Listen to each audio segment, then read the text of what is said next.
which, which was a headache for the people of Sabdai. Now Nana is able, His Excellency, the President Nana Addo Dankwa Akufo-Addo, is able to address that challenge for them. Now from Asikuma to part of Beve, the road has been completed and is ongoing right down to Have.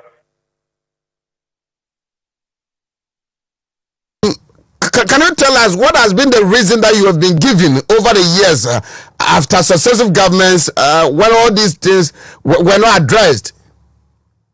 Oh, successive government which at the initial stages, olden days, Portarians believe that NDC is their party just because it's their own son, the late President Jerry John Rawlings. He formed the party. Later on, the party couldn't address their challenges, but rather the MPP government, led by His Excellency Nana Addo Dankwa Akufo-Addo, who is now currently addressing most of their needs. I think come 2024, the good people of Sabdai actually will show their appreciation by voting massively for the MPP party. And let me bring you back to 2020 election. For the first time, Volta region, the people of Volta region, entire Volta region, are able to vote. More than 100,000 people voted for the party in the Volta region. So the story is now changing from the good to the best. And come 2024, more seats even will be won in the entire Volta region. Currently, we have only one seat in Parliament. That is Hokwe seat, occupied by Honorable John Peter Amewu. Yeah.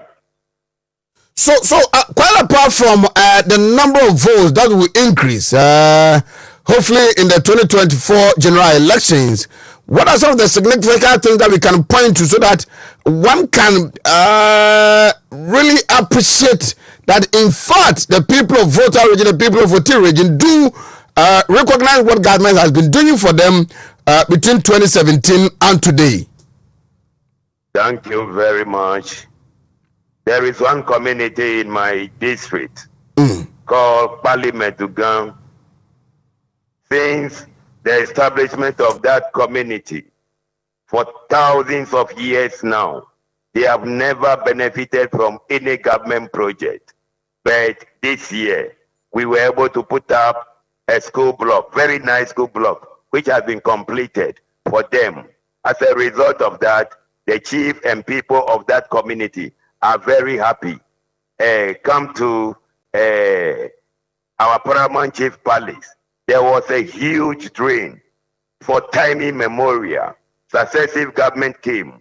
The Paramount Chief was appealing to the successive government that they should help him address that huge drain. But they couldn't help him to address it. But currently, work is ongoing on that drain. Nana, His Excellency Nana Addo Dankwa Akufo-Addo, through Coastal Development Authority, they are there working assiduously to address the problem. Okay. So, quite apart from what government has to do, with the little that you have been generating out of your revenue generation, IGF, what exactly do you want to be remembered for when you are leaving office within the South Dai district? Thank you very much. There is a road in Peki, Avetile. That road has been constructed long time ago when I was in primary one. That road is now unmotorable. The bridges collapsed. The road is very bushy, so it's unmotorable now. The name of the road is Bob Marley Road. Why is it called Bob Marley Road? Because it is bushy. In the night, in the daytime, you will see our brothers who engage themselves in smoking of hemps on the road, smoking. So they named the road Bob Marley Road. But I am trying my best to put that road into shape to make the road motorable. And I plead with the paramount chief. I told him in one of the debates held these days that that road will be motorable before my tenure of office come to an end. And I even appealed to him that if I make the road motorable, the name should be the road should be named after me, King Judges Road. King Judges Road. I want the people of South Dine that after I finish constructing that road, rehabilitating that road, they should forever remember me for that road.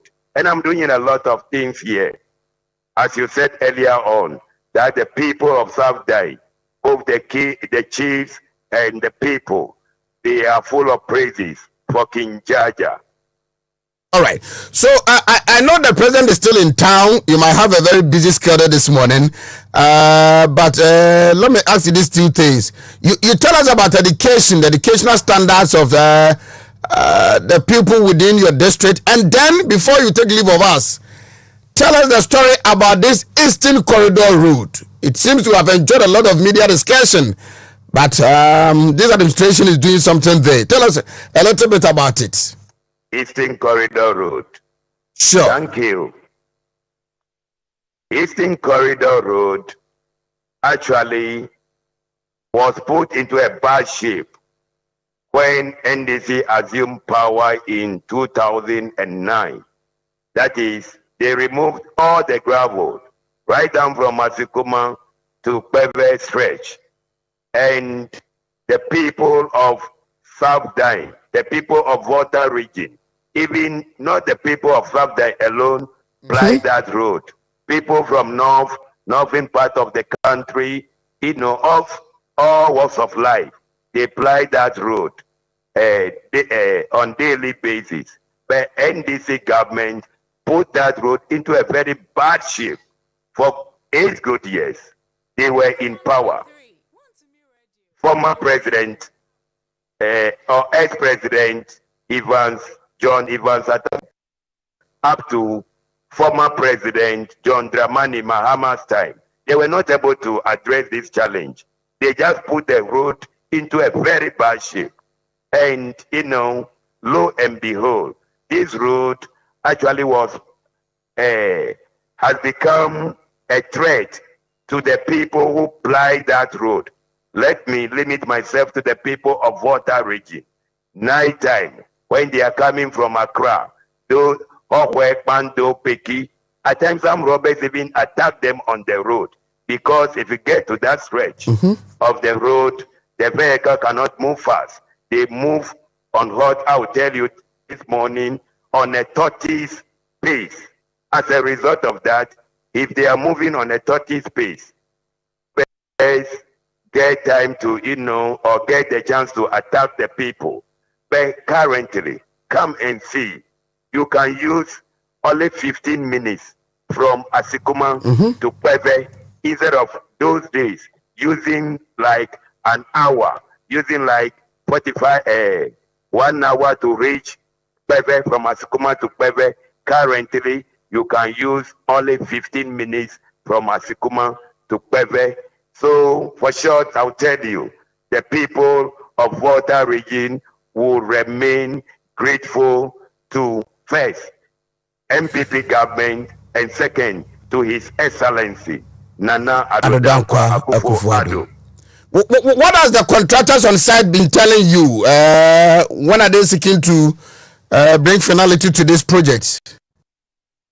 Oh, they have been praising the government. The government is addressing their challenges, so they don't have any challenge at all. I mean the contractors on site, those who are working on this Eastern Corridor road. What has been the story they are telling you so far? When are they seeking to complete the first phase of the project? That's good. That's good. They promised to complete the first phase of the project, 21st October 2023. Okay. They are seriously working on the road. They are always on site and full of praises. That in terms of funding, in terms of support, they always receive it from the government. And the little the morale that I will also give them. I'm always with them, giving them the morale. So even the laborers, the other workers on the site, where the road project is ongoing, they are always happy. So they don't have any challenge. So Honorable, if you can help me, I understand it's about 497 kilometer road. How many kilometers are the first phase going to capture? Come again. How many kilometers is it expected to be done by the first phase? Out of the 497 kilometer Eastern Corridor Road. Out of the 477. Yeah. They will cover about 300 kilometers. What Wow. they are doing now, they will cover like 300 kilometers. Finally, the quality assurance. What assurance have they been given? The quality of work that is being done there? You asked a very nice question. You asked a very nice question this morning. Looking at the quality of work, which is ongoing by the First Sky Construction Limited. Anybody, whether foreigner or a citizen of this country, who ply this road, see the quality of this road, they always tell me, Chief, if all the road construction work will be given to this local contractor, they'll be happy. The quality is excellent. Wow. You remember, let me draw your attention to something. This road has been given to a Chinese contractor during ex-president John Evans Atamil's time. But that contractor, that foreign contractor, did a shoddy work. So actually they must be removed. The quota and everything must be removed by this current contractor and relayed. So the local contractors, for short, I would say some of them are doing extremely well. Typical example is First Sky Construction Limited. So I can tell you that if all the road contracts in the country should be given to this contractor, I will be even very happy. Ken Jaja. Yes, sir. I'm grateful for your time. I'm also grateful. Okay. Have a blessed day. You too. And extend our regards to the good people of South Dai. The good people of South Dai, we hear it. Thank you. Honorable Godwin Kwame Gbazaza. Your friend King Jaja in Channel Society. On the DC or South Dai, Mampania Pro Bar, Wobonum, the Mensin Mampani, and so home Puntujuma Air Coso, Elwanum, and you know, a Hong Kong and pay. I bet your phone Betanasia. We will speak to it. Na yes, show pictures and the videos and the baby. And Tianto also, Yanko. I King Jaja Diana Yambo Mali, and I say, see you. King Jaja, I don't want Bob Mali.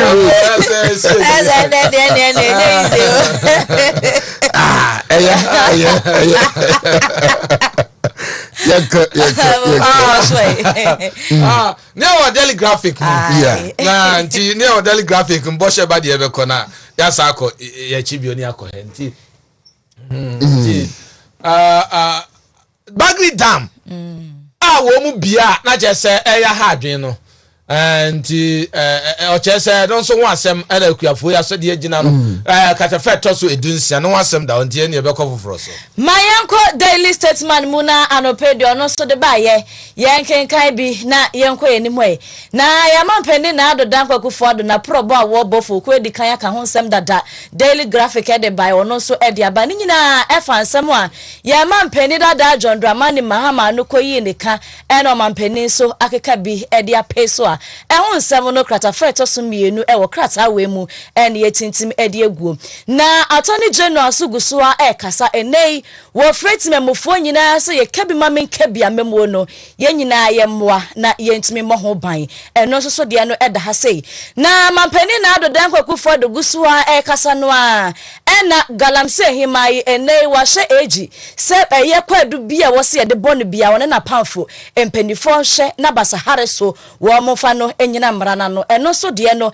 ɛda ha sei ano pay ensem yensa wei ɛna medi akyɛw ɛwɔ daily statement mu ntigibi na de ekɔ nyina hye bi efefiri ho woka wa pedo no na wakae me wa pedo wa tado wa yesosrobado Assemblies of God youth slogans ni bi no they say Ashanti West wo Sunyani Technical University me ma nkomra manana Mr. Kusibuafo eni nkomo emra aban egusua ehhehye ne mana enra yenkomo bom no otei na yinyina esu nim se visa VAT yade a eba zere India edruba bia na Mr. Buafo Eja machen wona moye ya me adum na ye sonzo ho ye na me nadom yenso ye ho eye pa se de abafo kwan so a aban pese ofaso echichiro man no ekoso a na enei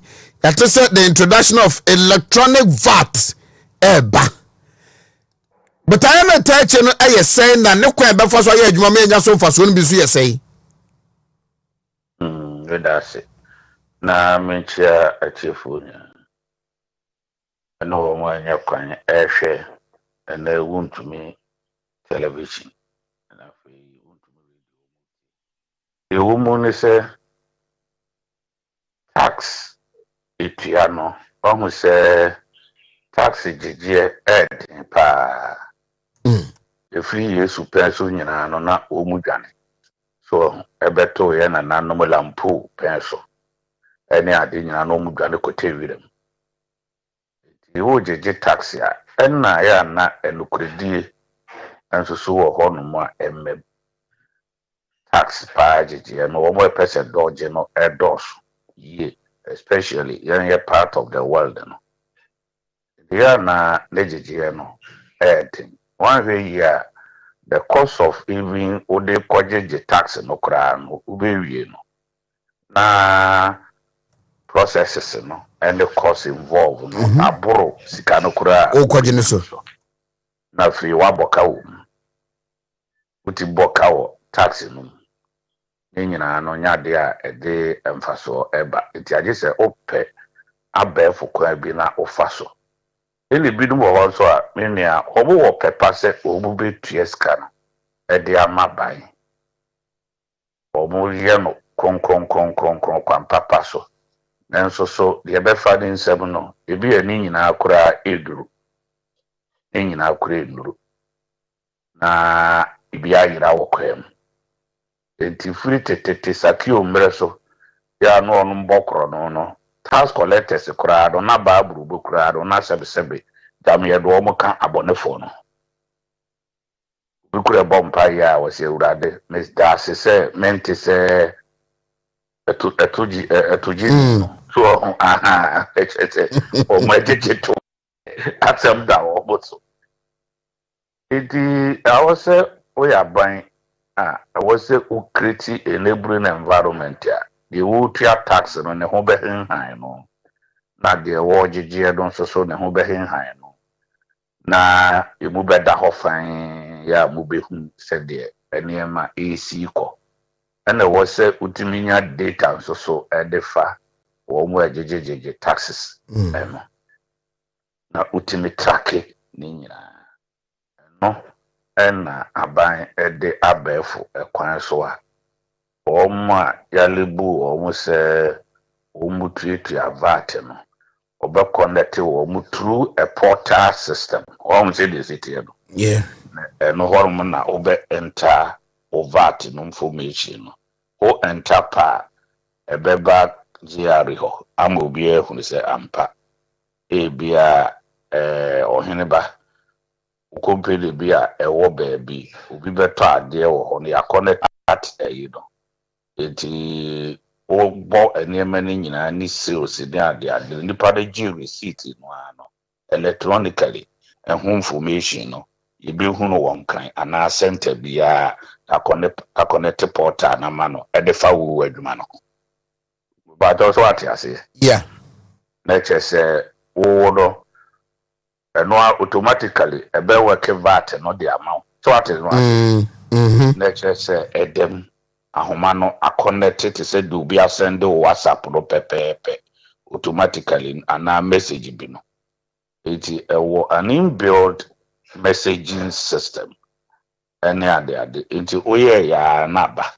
ya connect wa ma no nti yehu nti before kra no a wo ba betua no na bill na badadada okay na wo no nim na aban no so nim de o so otua aban no so nim na de ono so ebe to ne ma no ho no so nim nti krofo yensan nyina enim nti enwiamu mem so atiase sure enye kane no a na obi ba no abusa ne se ade we si no a wo to no eye VAT na wo pese utua de a eye 10 cedis me de VAT beka ho na so opa metimi yi afa ho a wo ntua VAT eno no wo be de be se 8 cedis what so atemedia na yeah se wo mabu abai se wo maka bo mu abu abai but we de nam say ya abeli udenti no obi obeto ade bia so no se bebre no asoso gi receipt so atiase but receipt no ayufo no wo mienu omo wode omo yi afa nchen eno omo wode eye VAT this is the panu busa se bia VAT de no na mepe this oye no kredi ni pa soronko se be de betua VAT no wage VAT you know receipt no pepepe na no kra no woje a ansa na nipa no so bebu aho akonta do be kwa ban mu no wakobu ho akonta enam se ye manual nti menua eche etobre bi kra age se ye rashe no age se ye rashe no but we dey o connect to the portal no simultaneous wo ye ni nyina na ne ma na ebanti ye sori anwa na che se ye hu se aba ye ne VAT a was a Katuama Bani. Until every single day, VAT a was a Utiaba Bano, a Mubeda Hofine, ya, and yes, ya. Wako Casa Mekrama, Tumi Sto Mua, Menton, so said is it, sure. I want to train the public education, you that bear, it was yeah, kick-started this VAT.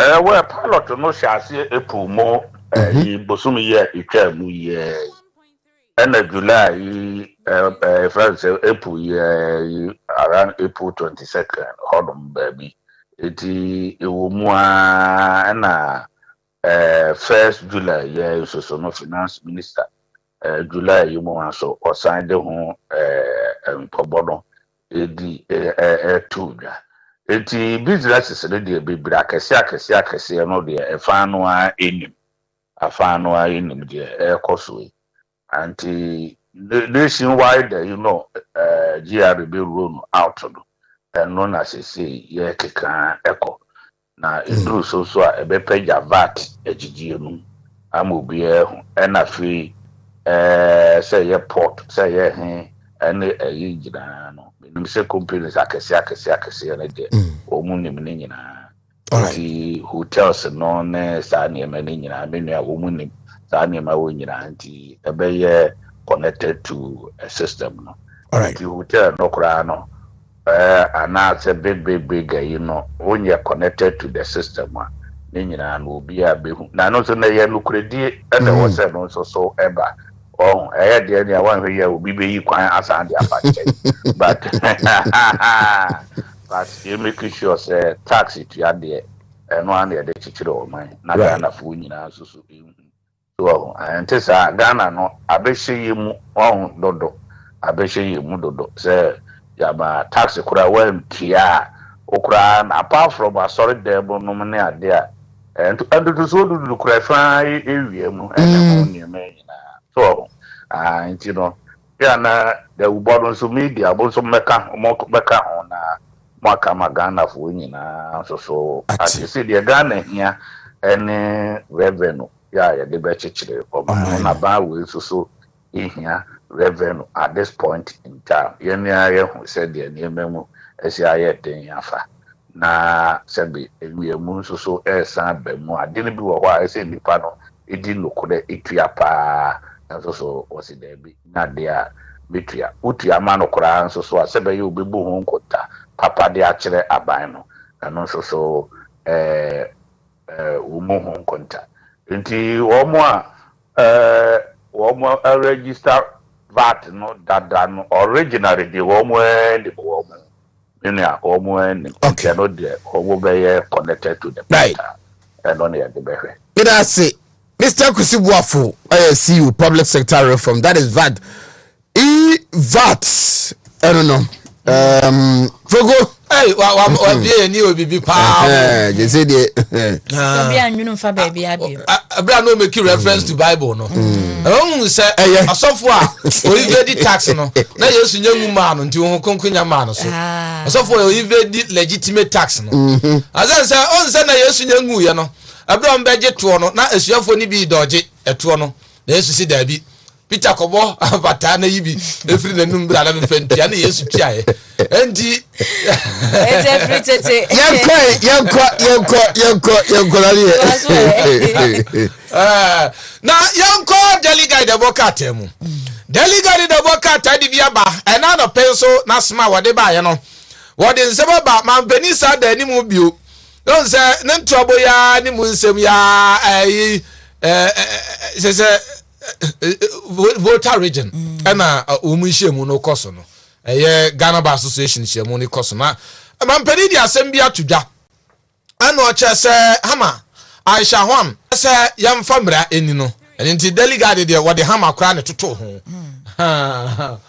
say o de hama ne toto ho enti mra no say yamfa ni Aisha Hwan nti OSP so say wa lift ban no nti auction no ebetimi akoso ewasem ada delegate the bokata enim ana attorney general's department na attorney general na mu Godfred yabo adame wadi atuja achese mampeni da jandra mani mama attack judicial service no wa nyade kra can you ati no wa kan ye enti sedi osikasa ye elefa won ho no na che se no wasem ho no pani a chechi no se de ha no kra ne se the bra wo kasa no na lawyer fo anim ogina wo kasa obi antimi amma ne nsa so anye se wo bibi ka fa ho enti defend kra ma edi ma papa aka twemko enti wasem ho no enti mami bi nso wanya mfinhye dua samienu arewosem bra wo ye wadi wieye en fo du pepepe ena obi kodi na o wow enti we yo delegate mayanko chronicle braso sem de obokrata ni mu ena o mampeni na adoda nkwakufu adonso gusua kasa pa hwesoro wona musafoku wo say NDC 7-0 etwa mochi pepepepio 7 esa so money case bia esa case bia one of them yamutu eta mampeni na ado ena kasa seye na attorney general se ensemo ye mampeni dada John Dramani Mahama Gonja de kronkro kan ye no ene court dem ho no no mo nya humobrofie da bi enye mercy chamber eti sa wasam ko on manya afre ne ebe hu mobo na ya hweso de aka bibi baby amra ne dan ho pepepe sa ene de beto krata fa de toso mienu ene miensa so ena sansam no ewo na FBN bank eno so bank be no FBN bank ena sisi ya staff ba ko ne accountant wo ma wieska 2 million Ghana cedis kan mu odu eti anope omonso so de chronicle bresesem de obokrata no ede ebaaye no 2 million Ghana cedis 2 million Ghana cedis 20 billion neska ketwa wow eti foko kwai ani ana ya kwa na yamfa finder and twaso finder na no penso ono so ko fa biaba na asoma de ba ye Aisha Wang asam no mampani kan no e wa ha ana asogli council secretary no so wo ma o sa nyum bi ba ma pa chao ha enti onmenya for Kennedy a compare ko Japan asem e ba ye ya na fa no ho no asogli nananom achese omopacho katafa toso nan na sansem no ewo na district assembly common fan administrator hey mami say ojene samba ojene samba pa mame Natoshi Adu mam benisi no won chemba akufu ado enko chemba are Natoshi Ado na wona aboa mam penise yese we court ahodo a wosisi no o my god mo ba bia na mami e ka wodi ntintiman wa pon mo de so release sika no ba emi e de ye ho adwuma enti eno asem ani ase national NPA National Petroleum Authority NPA for no yese OMCs bi oil marketing companies bi wo wa aduanan no bi wo wa osan kiri Mustafa Hamid Dr. Mustafa Hamid nti ni aid lawyers so yamanachi nti 68 million e ka wo mo de Ghana nti ni nyina be no de general buo di aba na je se be wi ase ni na nti Jeremy Awori nse ya appoint no incoming Ecobank CEO no asem nti awasam no mama emfa Crusading Garden to aso prekon nti we de na Crusading Garden boka ta wa ha attorney general ni mfoni wa ha bio mampani da asem ma okoka ye ifa George fo ihu ya bebia eno wasem na ahye ya bebia be fa bia hia na na no wasem nti weja down so wo mu kire say compensation no mpatesika na mpedifo de bae no say baby akofa ya no ever wrong road ngore bakoro mo gwaje ai asebo sikana ko di wrong hands sikana ko ani ko da gaso de akopa na say enyo de akra ne maya na edin o ni aka so anti businessmen na one person bia no o ma trade receipt so money paid are not refundable. Dunya the better days and no. Okay. Ya kona mi wo mo fase baako di ni birthday na mo fase baako di ni birthday set osu kodua nti na wadaroma ima boame set osu kodua set osu kodua na chese said no di nra na efa me nti happy belated birthday any set osu kodua nti set na da no happy birthday ene mama so me ko patase na mema Etilda that's one mema happy birthday ai e odi ku birthday okay, I'm so Dr. Samuel F. George the na Volta region to the working visit Juma Akoso from January 7 2017 ABC and Nafe Idiatoto said you almost at some and especially during elections. No, my man can't just say, my Mary Brew and also birthday our Bogoso na matise on for show ye in Yagro cry. And Madame Mary Brew, baby, I will be we wish you a happy 75th birthday. Mommy is 75 years today. Nyagru 75 years pa ebi wum papa. Enti personally I wish her happy birthday and I fe neba Mercy, her only daughter Mercy nene nananom Belinda Nana Priscilla Nana mana fe deputy Nana Hesi Ojri. We say happy birthday to you, Mommy Mary Broom. classic ointment no eyenko na obenya bi ato a na je se uram ewo Qualinak Heba, Misty Heba, Fredmans Heba, Habme ohene na Heba ni Felicia Bako and Sons obetumi afre 0500799433 and I said 0544791600.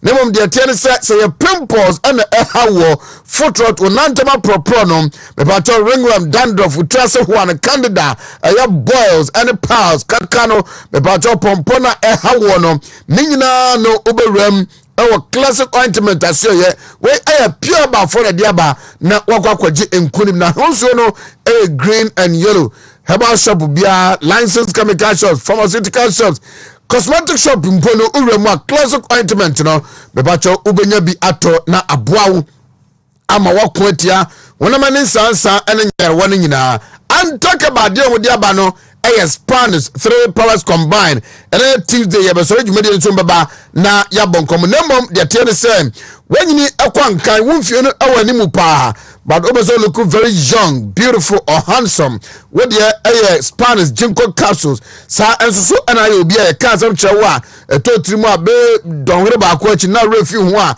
be ba chom ebe improve memory no mental sharpness sa so be mamo je de frisan woni padua no mu ye about for enter wrinkles na bibia aye fine at the amount and watch no the Spanish garlic mixture and capsules so aba mo trans ye adwuma for long hours driver for mo driver for long hours we do fie no na wa bra for boys on nasia shate peja bonus swollen feet ni nyina no obabo Spanish garlic mixture and capsules ni bi o Johnson tem diabetes how sadia do so why kese aboso sabe wonum eyi nka halitosis menstrual disorders and man won sabuo no and is a the problem ebra wo the patroni nyina no Spanish garlic mixture and capsules and awunya bia ebetumi aboa eya fra 0266114111 and also the PFA pharmacy Qualinak Heba, Danny Heba, Fredmans Heba, Misty Habme K&G Nisi Pharmacy or Bosso Fono and fa money and chemu was smart Heba na monko and quadrimodie and also so at the end looks like body spray and a pay macacho. So when you look beautiful or you look handsome, you also have to smell good. Na over smell good na just say we and 48 hours just a name you know na adasu ejina home unse body spray bi ho ma use a about 10 seconds 10 minutes na one take cramp say we the eduhia bi mpog nemom looks like body spray ne dey entesa mema world and I feel legend so and a mad and obsession instant crash body spray the me the pa instant crash and I feel made Moselle and also about first 0248315258 0248315258 and also 0240152204 mo amoko to bia ton ane afi mo amope emunchemu bia no ofre number ya looks like body spray 24 and number or de eduhen ebe dwaman so no pepacho obeti wonka na omajo so yanko food source aso ye it's a production company dealing in the production of finest herbal products such as dried herbs, powders, juice, capsules, and a mixture of state-of-the-art production methods for the general well-being of humanity. Now we and omudi no mienu and aba, memano omudi aba, specially made for you. And I feel my shadow so ayebi pa ede ama omano. The mano over your best man was CPSita. Bebacho would ye a well lady or bapa capsules. Well lady or bapa capsules. Ubu bobino. Like I said, Utobi at the Megusafo, and your uncle Force Sabe Yariwan Kitty Tabachi Chumu, na Omoso etimi atium ho, Efisania money enina ho. Well led your bapa capsules, a man qua any year at the moment. No number, na your besima. Oboso ya branches na wajina brania. Because yes, Ben Mawodi on Munyam for Bossy or CPSita. The patcha would ye a junior abrantia capsules. Junior abrantia capsules. No, Mian Casa President Michel Numbinum. Mahun such as son cocra. And the Konogoto junior abrantia capsules nibim. From our Mahme Unia Memano. Na Omoso Emobo. Na fe mano. Modie a well lady. Oba pa capsule ba say ya herbal shop bia ewo memu ba bia ye tonu papa say eye chemical shop say pharmaceutical shop and also licensed chemical shop no be pa chaw unremu a onso onsa betumi aka bi open komobo abo and also open chemu bi afim panifo a wo mde bre eba ewa eye 0257 030962 0257 030962 and afi 0256 399-546 and no a food source woman nom you know omo ediaba enche akom Samuel Ade Ajekum and afi Dr. Samuel Efiyi eba betrase na yedi koba hi Wontumi 1013 and afi Wontumi TV on Facebook Wontumi TV like and share. Now for so enjoy the show.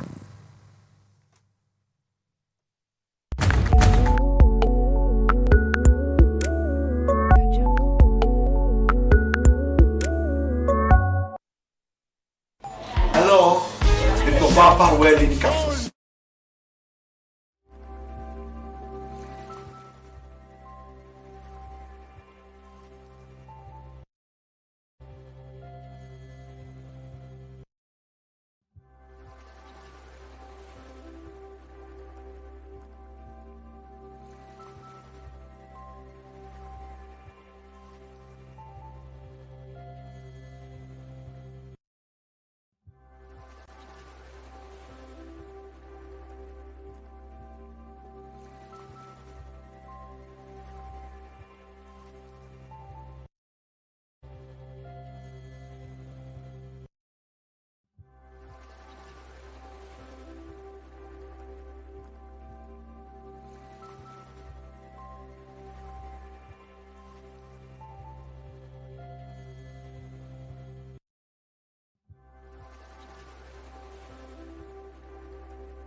ɛkɔ ɛwɔ fraumantum nim na afei yɛbɛhwɛ electronic vat a aban nso so ahyase etu wɔn amɔ no ɛno nso so yɛdi ɛho nkɔmɔ bi wote sɛ me ne King Jaja Honorable Gordon Kwame Jagwawa me ne no edi nkɔmɔ na yɛ South Die DC na ɔkyerɛ mu Eastern Corridor Road no sɛdeɛ na esitie ɛne aban yi baayɛ deɛ ɔyɛ ɛde ɛfa ho na yɛbɛfa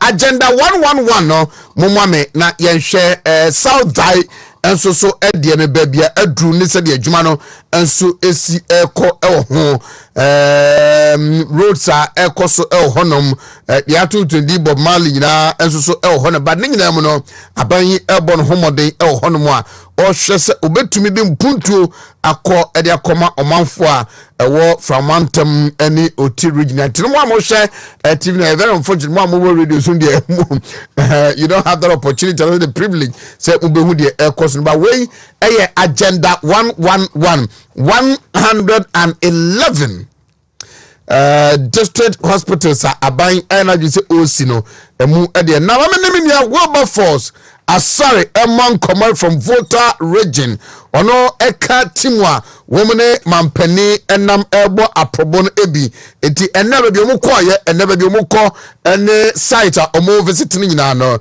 senior good morning ohire mama jo so good morning na apom to say yakufo adom wi aboko na wo so nyame na dom yenso so ye hu eye pa Volta region to say Motor region, you're very quiet, too. Very, very quiet. Everyone, I am very, very quiet. You know, be a about Nejuma. The near Japan, I say, motor region, you're this peaceful and quiet. Heno ankaho. Ejuma the dozen, yet even Kaha, but let's not also maybe for sure. Mampani bo pro honum run us through and miami ahodo amukọ dwumadi amukọdie na afei no yɛnhwɛ deɛ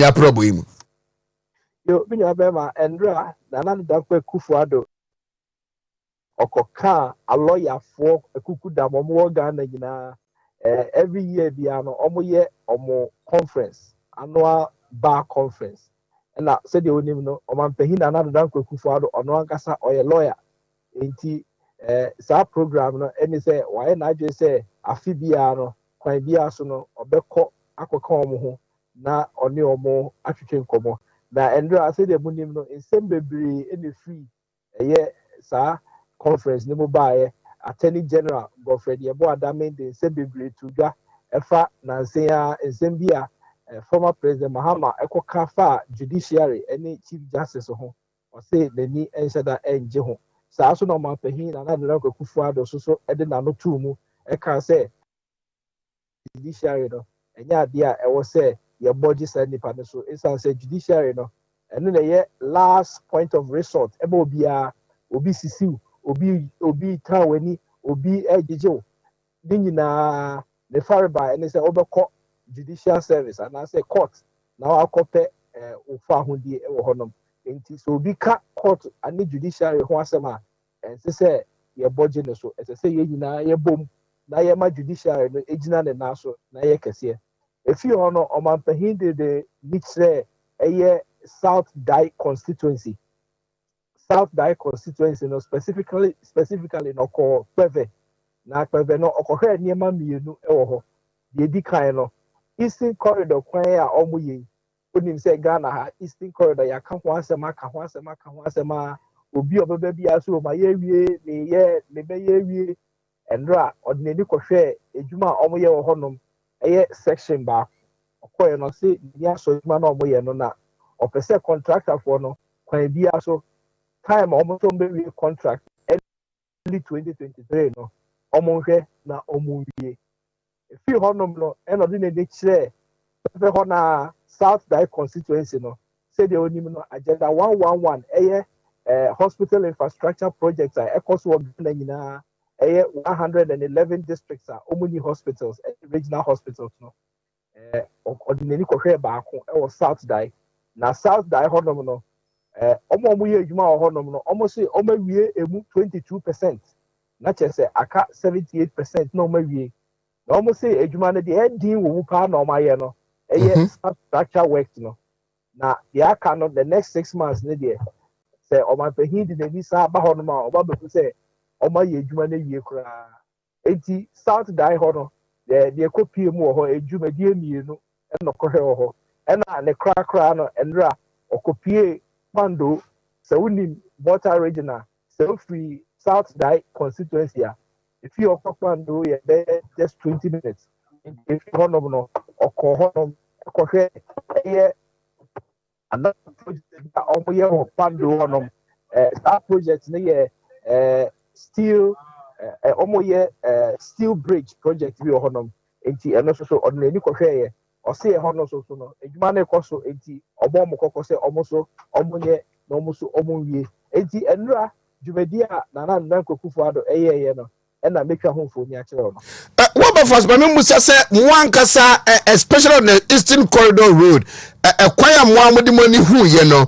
na nse ye krom he de kwan tibi ye ne fefefe achakra boso nsia afe na ase tutu adwuma amodi moni ehu ne ye no how do you evaluate it na afe the timelines omode mai say ombe wie no mo hu ne say yo ye me ko hu ye no me hu say ase mpenyifo ayo madwe say no se eba dore kwan a yeye won kan ene krokro e wo ye kro nyina no a omo be use thick asphalt na thick asphalt is say eno na se wo hwe a bu use a eche e kan no omo ye kwan na omo timi ekoye omo de coal car ne gu fom a na omo de mbo na gu so ka afa so na afi achiche na ekofom iso to ba ko mi no pe na kwan na say but the ekoku ye endra from here or eastern corridor no eno no timo say asphalt pa thick asphalt eno mu use e dia ye kwan no say de be ya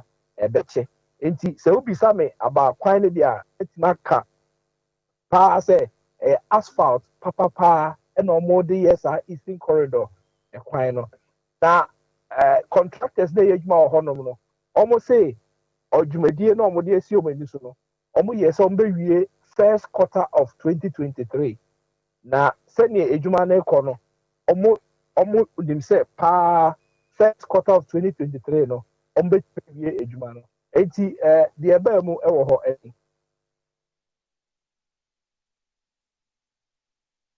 ni ede nani kire yo after he wo eniema be bako be 4 and for water region the di kan no obeko 66 artillery barracks ehonom no ohokosra asojafo ekukudama omoye adwuma ewo water region ha ema oban aban no ana oman no enti 66 artillery honom no eho na omanpehi ede nani ebekire ene na ofi honom a na afe ordinary asa kire Ghana Secondary School obako inspect buildings bi a almost see ewo Ghana Secondary School se owie building na omanpehi de nani beche aflawo honom obako commission aflawo community day school na ofi honom a wakọ Northton honom no one of us maybe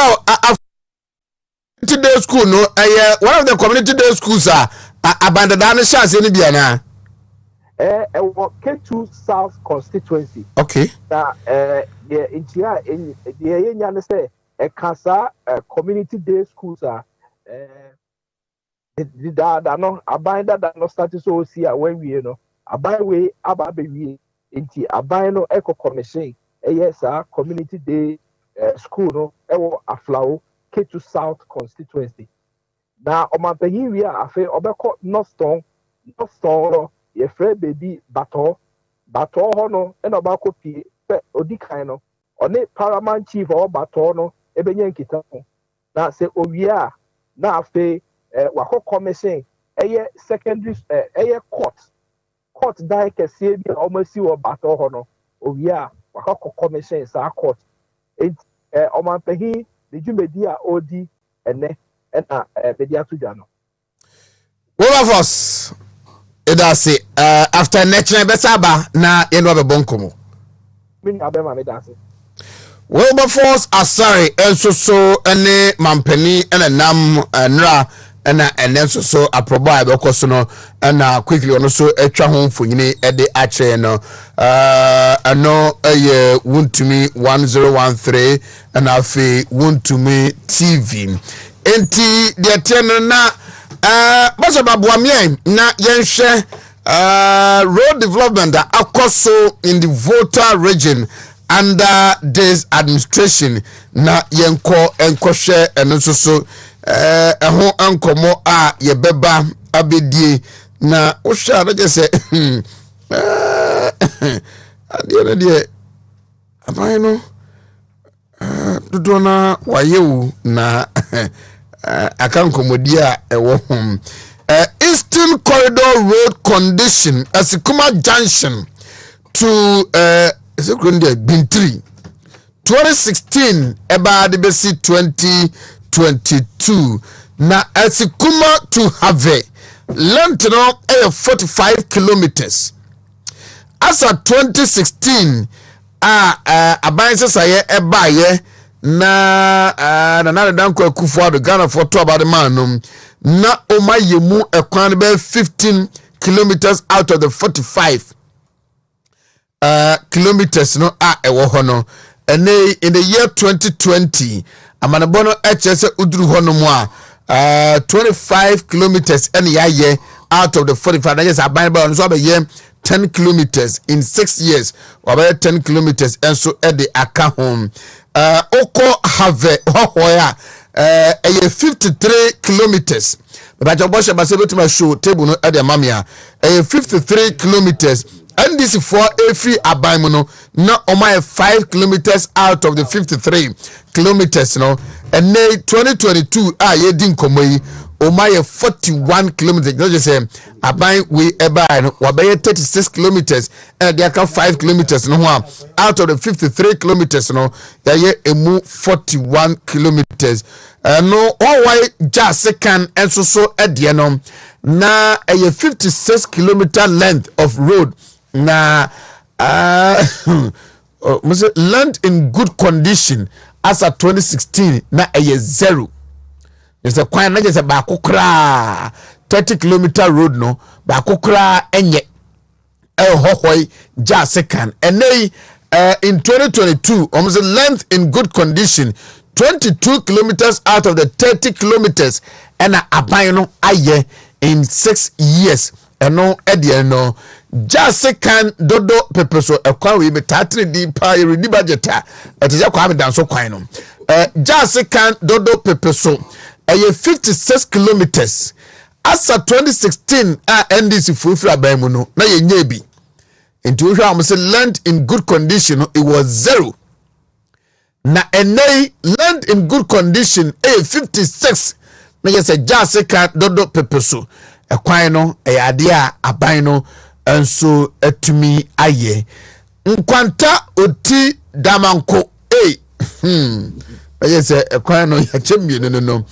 ekwan tintin nyina no de blamenko dodo pepeso nkwanta eno no kwan do nya 47 kilometers length in good condition eno de 2016 aban ni fris no waye enti ene saa pepepe ene ye na tie na yes NDC for eye ni nyina ansa na mu fra ban mu nkwanta oti damanko eno so 50 kilometers as at 2016 NDC for fra ban mu no na omaye zero na yes kwan no omonko ho kra 50 kilometers no ene aban yi aye 5 kilometers out of the 50 kilometers no eno nkwanta oti damanko nkwanta oti damanko B 12 kilometers akwan tintin nya 12 kilometers na as at 2016 NDC for free aban mu no na omunye bi omunya kwan bi ene 2022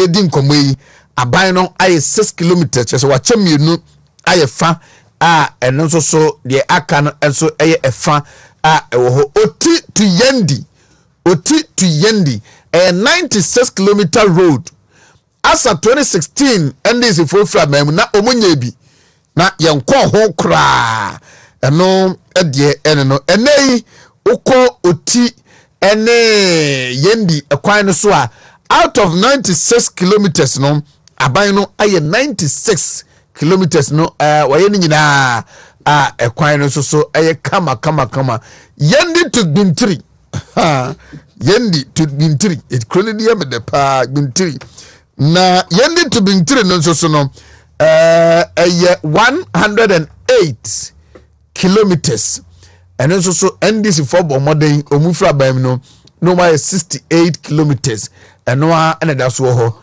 aban no entimi enye bi nka ho and so e no enti in percentage over the Eastern Corridor Road now like I say as of 2016 NDC for every aban no na omu aye 27% of the Eastern Corridor Road and in 2022 His Excellency Nana Adedankwa Akufo-Addo aban eba yi no adwuma omo aye no ama percentage no akudru 74%. Intinage se akakakra bi na eno so no eba bi fi ho me no ba call voter region town roads na bosheba boye na ya have some of the pictures ekwan aban ba waye in the voter region no eno so no enya pictures me bosheba sorry pictures never late me the mouse see antino eye ready obema ya ba behwe eno so ebi agenda 111 ekoso south die eno so no ohwe babra ye na Wilberforce asare edin komono otwa ho mfonyini e de chiro Eastern Corridor Road it's 497 kilometer road yes 497 kilometers that is the Eastern Corridor Road no na amanebono HS as a timer aban we eba no na yayemu 27% 135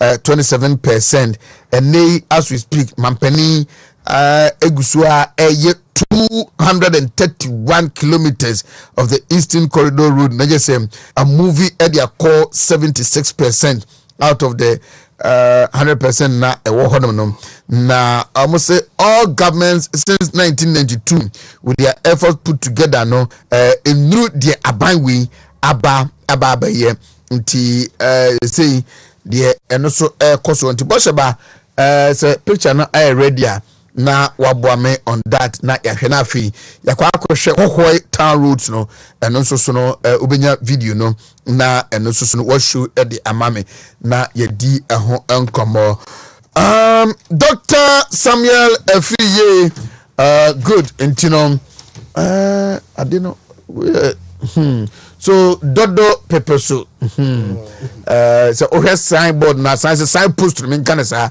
na so road sign that so 50 no I just had mo kwa woduru ho no ma eni part afa wonti no yenko e ma ne muro 50 tobo nyase ya kwa ni tiri so awu no to gas na Dr. Efiye twika no yenye ne sa kakran nti dodo pepper so no na hu ye no some of the roads are bobo so say aban na ye no some of the pictures no ebi so no obi na akotwa body a egu abobo ye ma wo de aircro no we so ebia mo tie radio no mo fanche so to radio o tie radio no so won take mu dia o use smartphone na o join us e Facebook a obehu kwan na ye yi hu mfunyini it we so voter region town road no eno so ebi eno next one no hono ma enche kra mo de enche ye be start your district diary no we entete wonte ho a ye de be district diary be chance ye rural district nyina na ye tena se anwumra ye sa fa ne baako ye chance de ye be ye sa akopem 7 December ye be Ghana for be sa akoto ba e de ama aban yi eti voter region roads bi no try on about come on and so e wo honam ebi enie se video no e wo honam a ye nhwe video no na afi no video ne benya the area view no we are just say yaba abedi ho enkomo Dr. Samuel Efiye wa share kiki come on akom enso so mia na tai the Ghana flag abonebo Samuel Ade Ajikum enso so ebeba abetrase na yabon komo enti amehwe say ohoi town roads video na already good you can enjoy be we are na sometimes when it rains the roads are filled with potholes, and so we find it difficult to come to school. But now when the government help us with good roads, it has been an opportunity for us to come to school early, and when we are walking on the road we feel comfortable.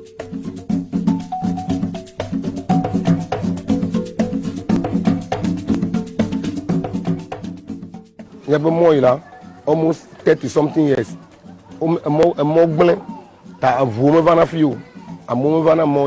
So because of government era overfees monami, so as at now la vobete over amole bava tax yo bava ba kakegbara ne the station town maybe have bohumela tax yo mava but as at now government fees monami la tax yo vobete business are flowing. For the past 10 years, the roads are very, very bad. But now, this 2020, the roads are corrected, and then now it's asphalt everywhere. We thank God, and then we thank the president a lot for doing that. Now the town is looking like America. We are living in America now.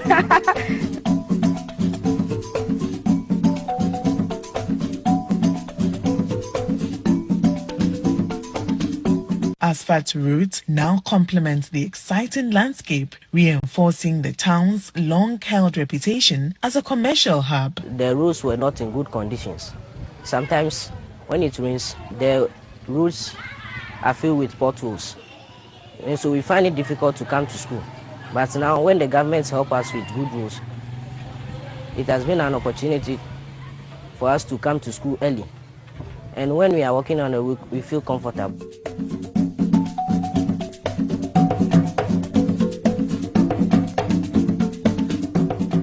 What is happening the Volta region under the administration of His Excellency Nana Adadankwa Kufu Ado Ote se mene ye reporter Wilberforce Asari Edin Komono oka se mampani enne obeko na wako commission community day school a mampani eche ho bose this year omo ebe operationalize na enkwala so atumi akusko na so be kind of famous interview at the former president John Dramani Mahama and chairman general Miscellaneous Kwame Sefakai ekoye ya oboso was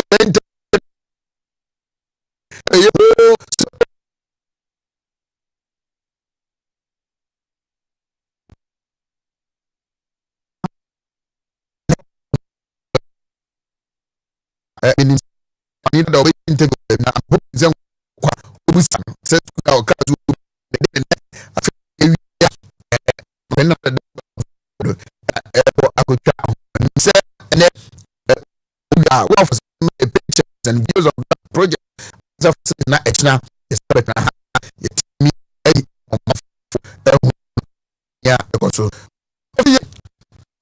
my boss marching yeah sir and probably the answer na baha oh dabi me ya ka bia na emudu di am nidi so nya nidi dabi and ya na emudu but the more had the wedi bi oh say fa bibi ti say coffee na milo drink it no pay one of the manom coffee drink coffee say weather no aye unacceptable weather nti o say my body ni mu yashi weather na acceptable unacceptable oh okay sorry unacceptable weather actually say weather bi a enta na me body temto ana oh yes say kwaye dey no pa temto say kwaye dey when your hormones are not working you are not a human being men can hormone me perception so weather na temto to say the hormones are working so 100% so therefore in conclusion what are the FPA our time when was the first time I OT Eastern Corridor Road was in a national budget oh dear member hold na mamen kan suit ni time Ukraine said na Uko UK. Now represent me Finland by China. Me aware. Now pass now who and be now to be any train. Because na me say who kan body the main kind of thing. Na Oliver Kahn so me danase pa. Enti nice e wa kwa ba. Chema Wontumi ba na me. E ma ko London aba. Enti no. Oh okay. And you be huhu abi ani. Yo. Ne. Emu anam de wa kwa betwi. Okay, but no makai omu se makwa ba. So mu ye omu re ye fi se makwa ba. Am de ba kwa betwi. Wa kwa. So anapoye nkomo. Yes. We are looking at voter region. Exactly. Ampani wa ho ba pro. These are pictures, these are videos. Yes. Realities on the ground. Abani ye adwuma bebre 2017 e ba be 2020. But we show the voter turnout near the idea.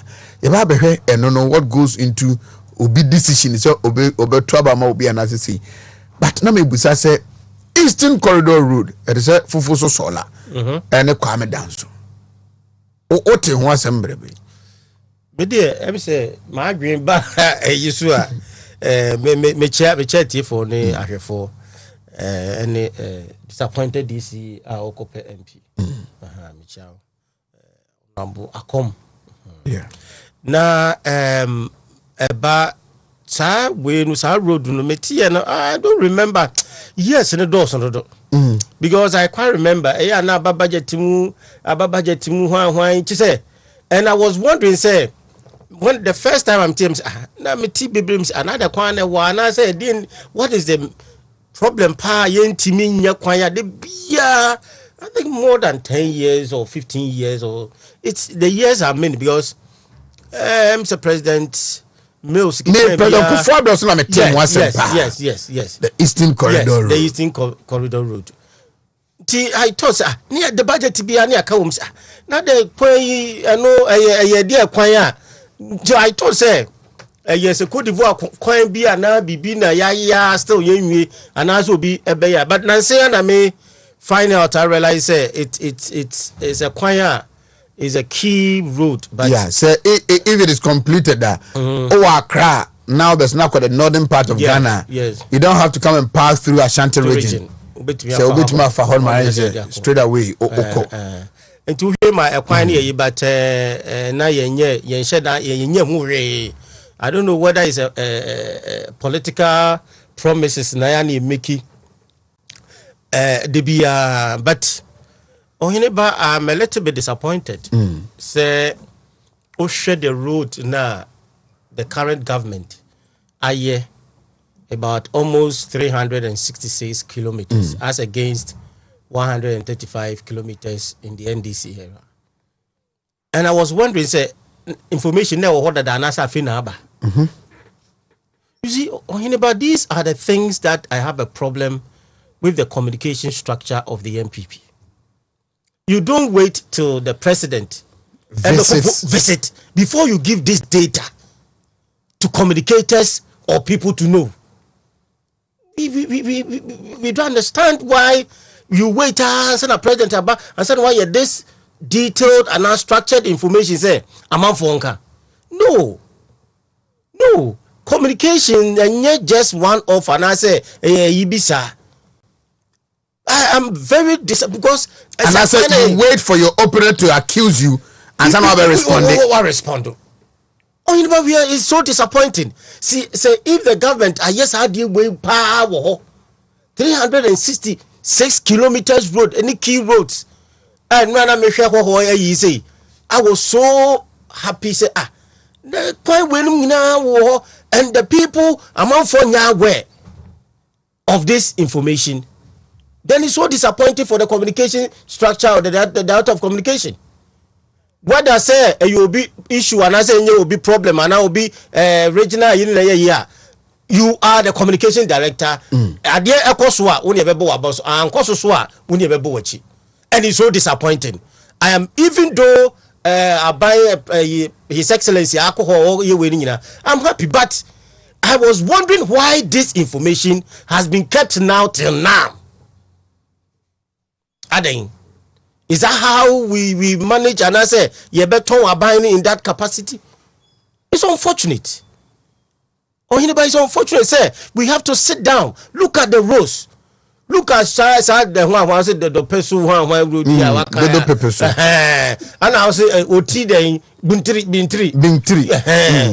Look at the gap. Even though it's a opposition stronghold, but look at the gap. Among for improving chairman for say that area, even though it's an opposition, but this is what the government has done. Should I can't say minister or winning the city Amewu. Look at the gap, 26,000, 21,000 to able to win a seat for the whole year. Now no MPP is gaining some votes. 2016 it was around 60,000, but 2020 it was more than 100,000. Yeah, it's a lot of improvement. So enti adibi wo ha e wo se e boho de roma manfo hu se na nkoye se sebi other regions bi and be a more a crave for say be a more pen yoma bebre, but at the end of the day no baby wo ho the information needs to flow, because I wonder say communicators what that region, how would they their information no moka. And but don't forget say you were national communication issues and you were local communication issues. Yeah. And these local communication issues should be one and to me and for the national level. I have also information the directory give that information. Then answer the be about national issues about a beer energy and the national idea you can want. But the real issues are affecting Nipano and when you look in a region, I want to say a move from another level. No, we sit down once you say no. The communication dear. I think so we have to be up and doing, because over here then this if can be ne asadia be yano obeka bibi former president ama obeka bibi, and there's a problem where I don't know whether information that are being given out before to the opposition party and some of the abansana then it's creating some kind of say araban kwa wonye na just say opposition leader and the catcher one son of Ababe and as son will be yano. It's unfortunate. I think they should set up and give us the structure of how the new director, I think Richard I think he has to close the gap as soon as practicable of how the communication system are being done. Because also every region be this information and your roads in other areas be the data should be provided. And you nan say omode information by now on Facebook, social media, some pictures, pictorial evidence of some of the projects. Now I'm out for conference agenda 111. No, I buy kaya wakwada. Nothing is happening. But my two companies said that they have some do roofing level crowd with the boss. Until when I also can't answer. People are not.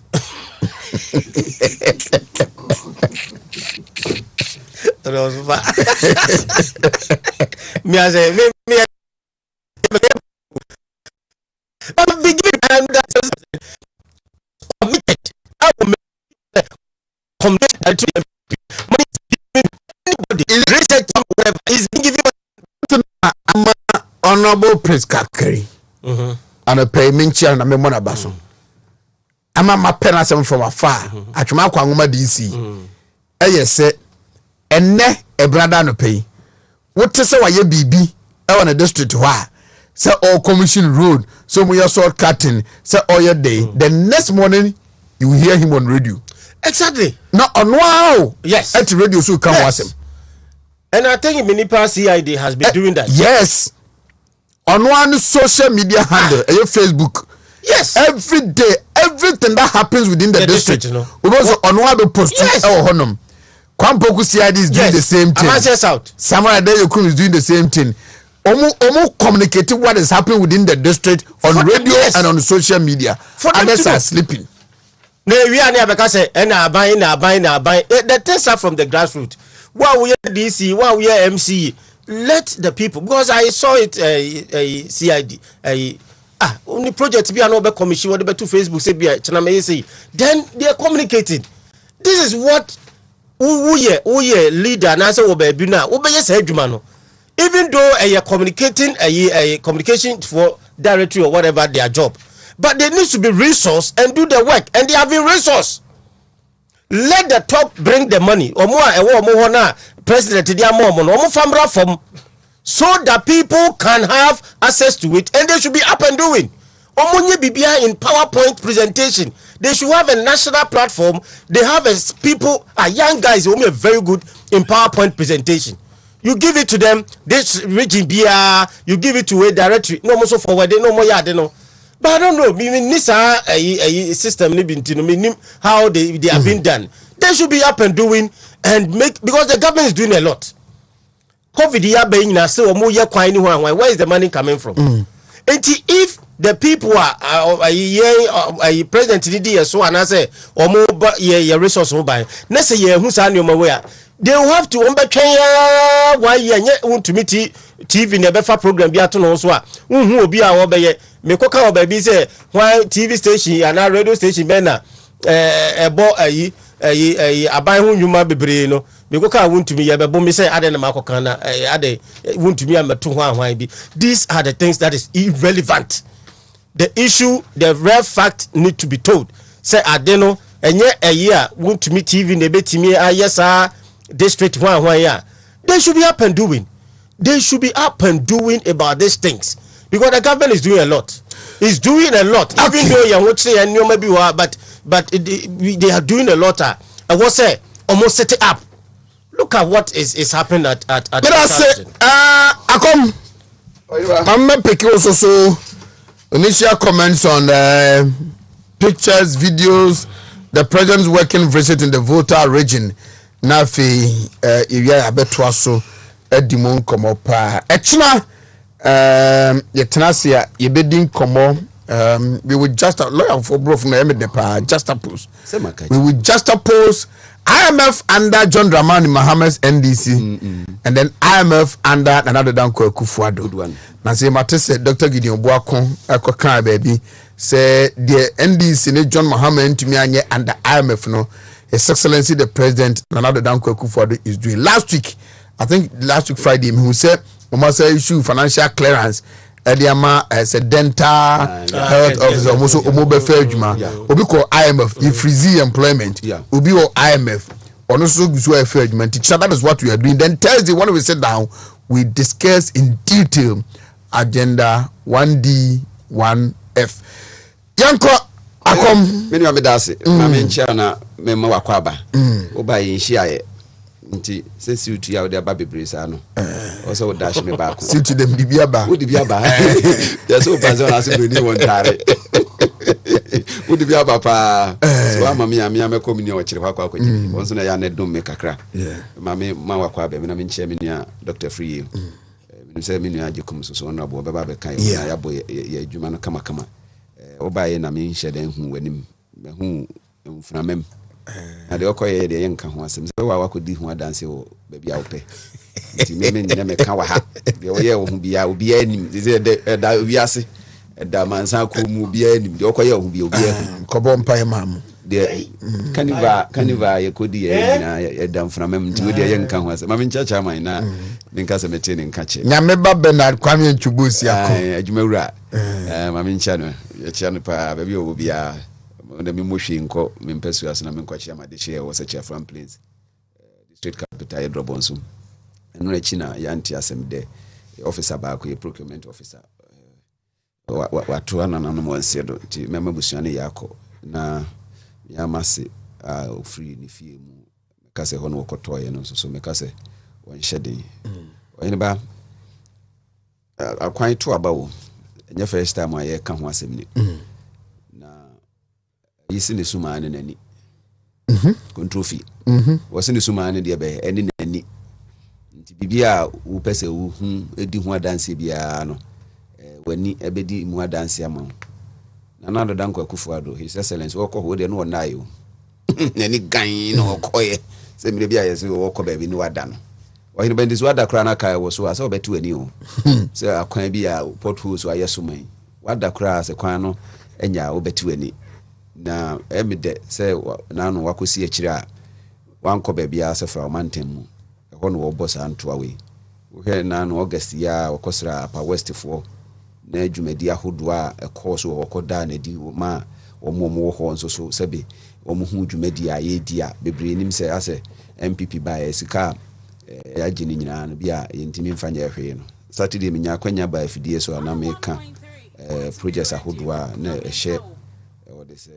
Sino Hydro contracts ahodoɔ a yɛyɛ master project a yɛne wɔn san China san yɛ no ebi na ɛkɔpie mu wɔ gyase kan dodo a pepesu road no nse no yɛ classified into 10 lots a bia di dwuma ahodoɔ bebree na ɛba infrastructure ɛwɔ MPP mu a da bia meta kasa asɛm sɛ deɛ wayira na onim baabi a wɔhyɛ wohwɛ voter regime sɛ deɛ obi si ɔba a obetimi asa akɔyɛ hɔ yi a yɛsɛ yɛbɛsi so anke yɛhyɛ wo ma ɔhene ba yɛbɛsi so anke yɛhyɛ wo ma nsa ne yɛhwi ama wo nti sɛ wɔbɛma wo a cap no ɛkuta wo no nkɔ bɛma no bu so twerɛtwerɛ no ɔmu biem nti wɔ so wɔkɔba bie mu a na ɔbɛba abɛyɛ a wodeɛ ɛtogye wɔ mu a wodeɛ fiili a obiara anim ne yɛasi wɔ hɔ a sɛbi wohwɛ adansedeɛ ɛkɔɔ so wɔ mfoni ahodoɔ a mɛka sɛ wotwa gu mfoni so a nyadeɛ a gyade foforɔ biara na deɛ mede sɛ fra ɔmantam na wɔ hɔ yi ne dwumadi a wɔdie no wɔ inspect several projects wɔkɔ biara wɔnya bi yɛ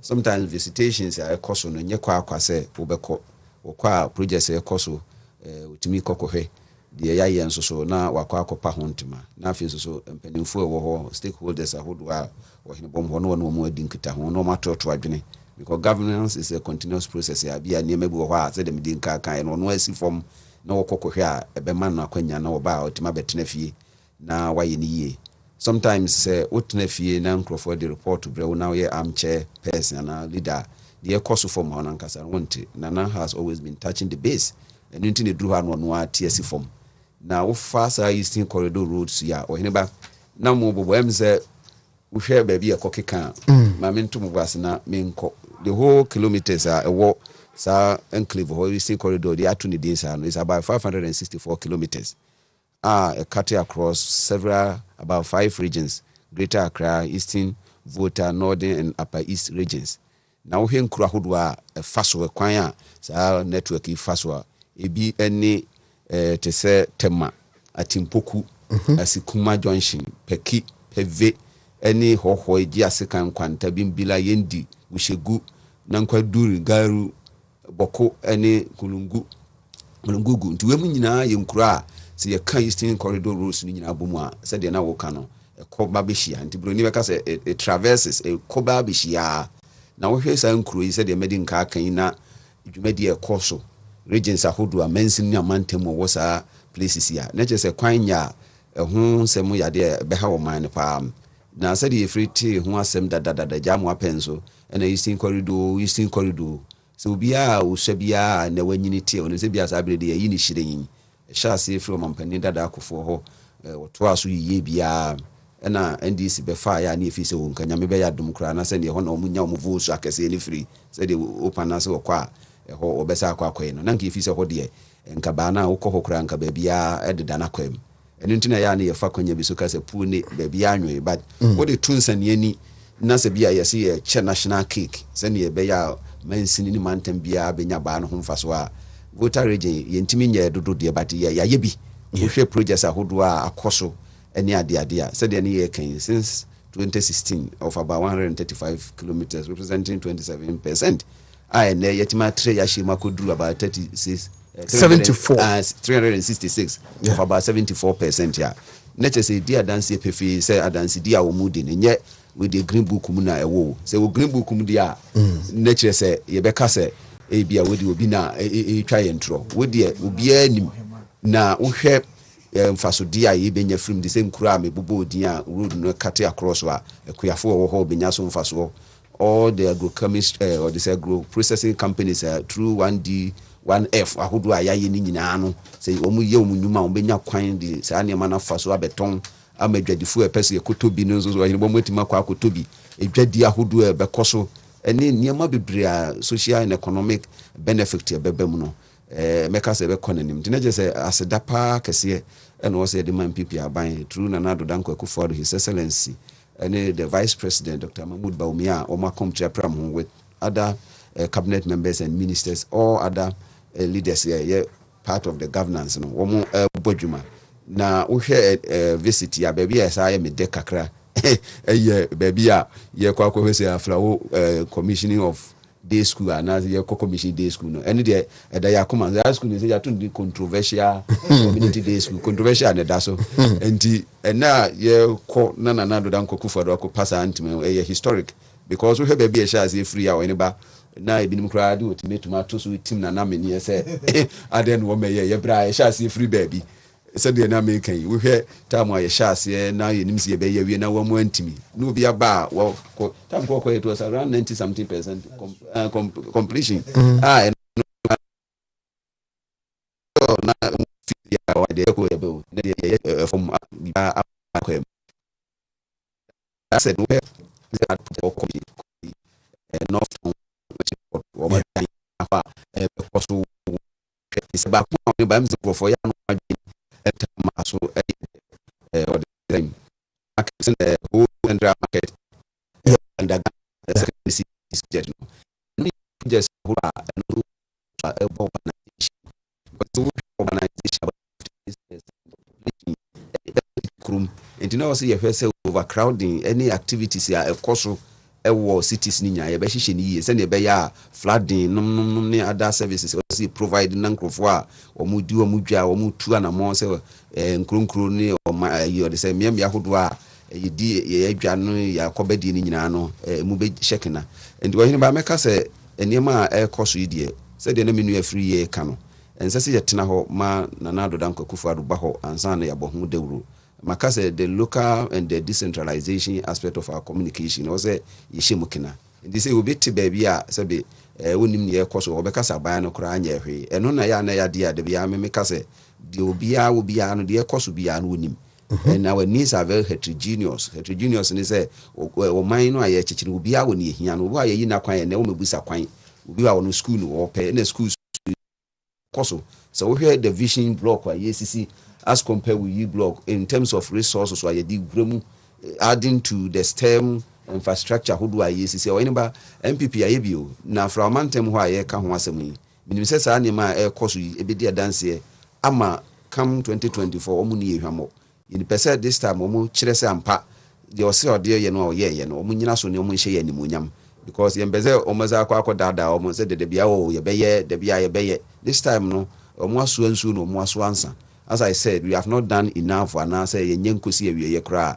It gusu ye ene bi won so a wodi aye clear. Ebi na ekɔ ha wɔkɔpa ho ntumi. Sɛ wokɔ ba bi na wamfa bibia ma, na just wan kɔ ye hwe. Wodi wɔkɔ a wodi biba. Ɛne so wɔkɔ ya yenya bia ye kɔ akɔ commission. Nti ye bɛka sɛ ɔmo ma ye bre na yɛntumi nkɔ ye nim. Amidst all the situations aba global economic crisis nyina projects ahodo nyina ebi ene ho atiado. Ɛno na ya na hyemi nkona sɛ debi ya make us a mu yenes na bebu bi emu de because so wo hwe time a covid bae se nyame amwa ene ye nya ban papa ena ban bi na teso no no de ba wo se om de sika ntungu abontina ye ntase a enka niam a ye keka nyina sabri kra bi kra nka yatwe ni nyina asensen last week no na me wa ha na me ka kire minia chimkwa no wo host program Saturday me say asem no a Albert Einstein kan ye no a ya fa ne trust and debi ya me ba me serious because emu nsem do wo se an empty stomach is not a good political advisor. Nature say, who shares a new pass the obedient one, the be pushy, ubia, near my way in an shut down who say, ABA, ABB, or Mampany that I could forecast who are sitting to about Nanya Dian in Guam. Nay, projects are who do a buyer, Sabia Hiafo, Mobro, for Uncle Mono Munsebi, I must Hiafo and Yesica for us, and only Jinaso a trouble. Now, no may catch them say the almighty misinformation, which is a threat to political. What is a progress no eno nyina na hu hia bi because we dey ya the otawo no usuan so betia ne pa projects bi aya ne clearly entina na Stephen Arikovi can say some people they just listening not to listening for the content but they listening for just to say what they know ya na say nya no no afa de enya nti o kɔ nanimu a ye open all these projects no dey dance but ye ntena hɔ ye nkonko ya boa nantwie say ye tena hɔ no ye bewu a ya pre yentimi ntwɛn na 2024 yakase bi eduru ha na ye bɛka sa ne yɛnhya se mo ho de and register in the minds of the people unse that na me de French former president bi mfato ho na wokotutu akokɔ ho menua ɛna ɔde aburugo akokɔ life bed ye tutu ne twa ɛne bi na ya na NDC for person ye no tutu ne ho a twetwetwan life o ɛna ɔde ne si hɔ ɔsa de aburo gu hɔ ano ɔba abɛso so sɛ wei mu deɛ o ɛnyɛ deɛ a aburo akokɔ deɛ ni aburo deɛ sɛ nipa ne ete nti yɛkɔ yɛ anim na ɔsɛ yɛhwɛ kwan a yɛbɛtumi ahyɛ ase abɔ ho dawuro na deɛ wɔsɛ yɛka ho asɛm biara ne yɛka yɛn deɛ yɛba a yɛka party no ho adi ho adanse because yɛnim sɛneɛ aban biara ba a wɔbɔ ne ho mmɔden MPP yɛba a wahwɛ nneɛma a ɛwɔ Ghana ha yɛdidi ho adodoɔ no a yɛde ba sometimes yɛa ne yɛka no akwan deɛ yɛnim sɛne obiara ka bi sɛ wɔsi akwan ne adeade but sɛ wofa nneɛma a ɛboa daadaa asetena mu policies ahodoɔ ahiafoɔ deɛ a MPP ne da biara ɛde ba nti sɛ wohu sɛ nkurɔfoɔ yɛ projects a sometimes yɛa no nkurɔfoɔ ani nsɛm ne ba the more projects they do the more they benefit individually sɛ wɔn no deɛ wɔn mpɛ sɛ wɔn de social policy biara bɛba nti ɛna yɛnyae ne yɛmfa nkɔsisi adan bi na but yɛba yɛ ne mmienu yɛde to hɔ a wobɛhu sɛ yɛyɛ ne mmienu yɛnyi biara nsi nkyɛn yɛyi akwan whole market ne ni yes dabi Dr. V is there. A hotel. Who's a hostel? Whole central. Market no. Ghana secondary cities no projects na ye can be ni. Oh say ma hokra ye fe. Sakola bi ka say house America no bo. Kaba so omo kwan no nam so. Ka say Dubai. Yes, amamu papa na di we ba we ba. Enti dia ka ne say ye be hwe ne ya maintain ni ye. Se ne be ya adaachi bia ye be sa akọ na ne fe no. Eti sisi ya. On say ya na maintenance nice facility and we are here nyina hu se amamu no wo ha ogiska ono de sika bunu so a onyane ma papa ediye enu bo sika so bunu so onyane ma opeso de board ono an ho bra ediye so ndi na da bia o muka se financial slack ya na me ka ho asem sika bu so a do ye good manager de obetimi de abobra papa se mini estate hey si nyina ye ma sika na ye nyina agi sika kura wa bobra ne wa wetimi de bia bo ankrofo a obi ahu so ampa wo de tu anamo abo wo ma na chichire na nya de wo a so ra ne chogutum ya no wadwe wata so kakra kire ma na una o kro no da bi ndi wani ba I think say going forward no MPP yeguso a ye koyanim abamu no de ba akwan a nyasem ketua the last time bia na me check kra me hwe ni ankasa research wani ba no say akwan ye wo ha pa dodo no basi ye ni sema the last time on mampani dada akofo oko no na yetimi ayemu about 12.5%. NDC ba be yemu 14.5%. And a can. Nti as at the time I ba bem na about just 27% penani yaye. The whole total network aye work over road. Aye. Nti say aye 70% last time no. Let's say I do about 43% na that account. Nti ye kan ye di kan. Nti se bi ma wo ha bi beduru ho. Don't forget to say ye koye ni nipa dose no. Akwan ni go ha first ni ni ba. Say ye akwan akukuru bi so a ye hwi ni nyina say omo so benya wo mo de nti I think it's not bad. We have federal rules about 50,000 something ye wo na urban rules so about 20,000 something. Ni nyina ya kwan a ye hwe se dachi bi a ye betimi anya kwanya ye na ye yiye so a obi a kwan ye befa so a 4 minutes after 9 Wontumi 1013 Wontumi TV Rutai boss my chain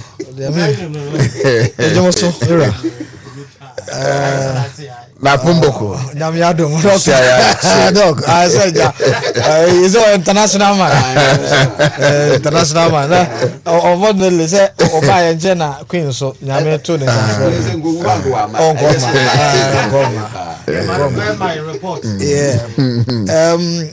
ma menchia atiefo na hwefo na yenchia omo achichiri ni menchie MPP fo omo ewa manone ene omo Ghana enyina Ghana fo oheba yenchia regional chairman Bernard Boysiako chairman Wontumi ene na Juma yefo regional executives no nkokoma wonso nkochia yen party mpanimfo polling station for ne coordinators a member of parliament in the constituency executives dunso ni nyina council of elders ni patrons na mincha MMDCs ni presiding members ni assembly members a omutia ye oyeba me paucho ma men go to this for you na o onchirimu kakra bia on the July 1 2012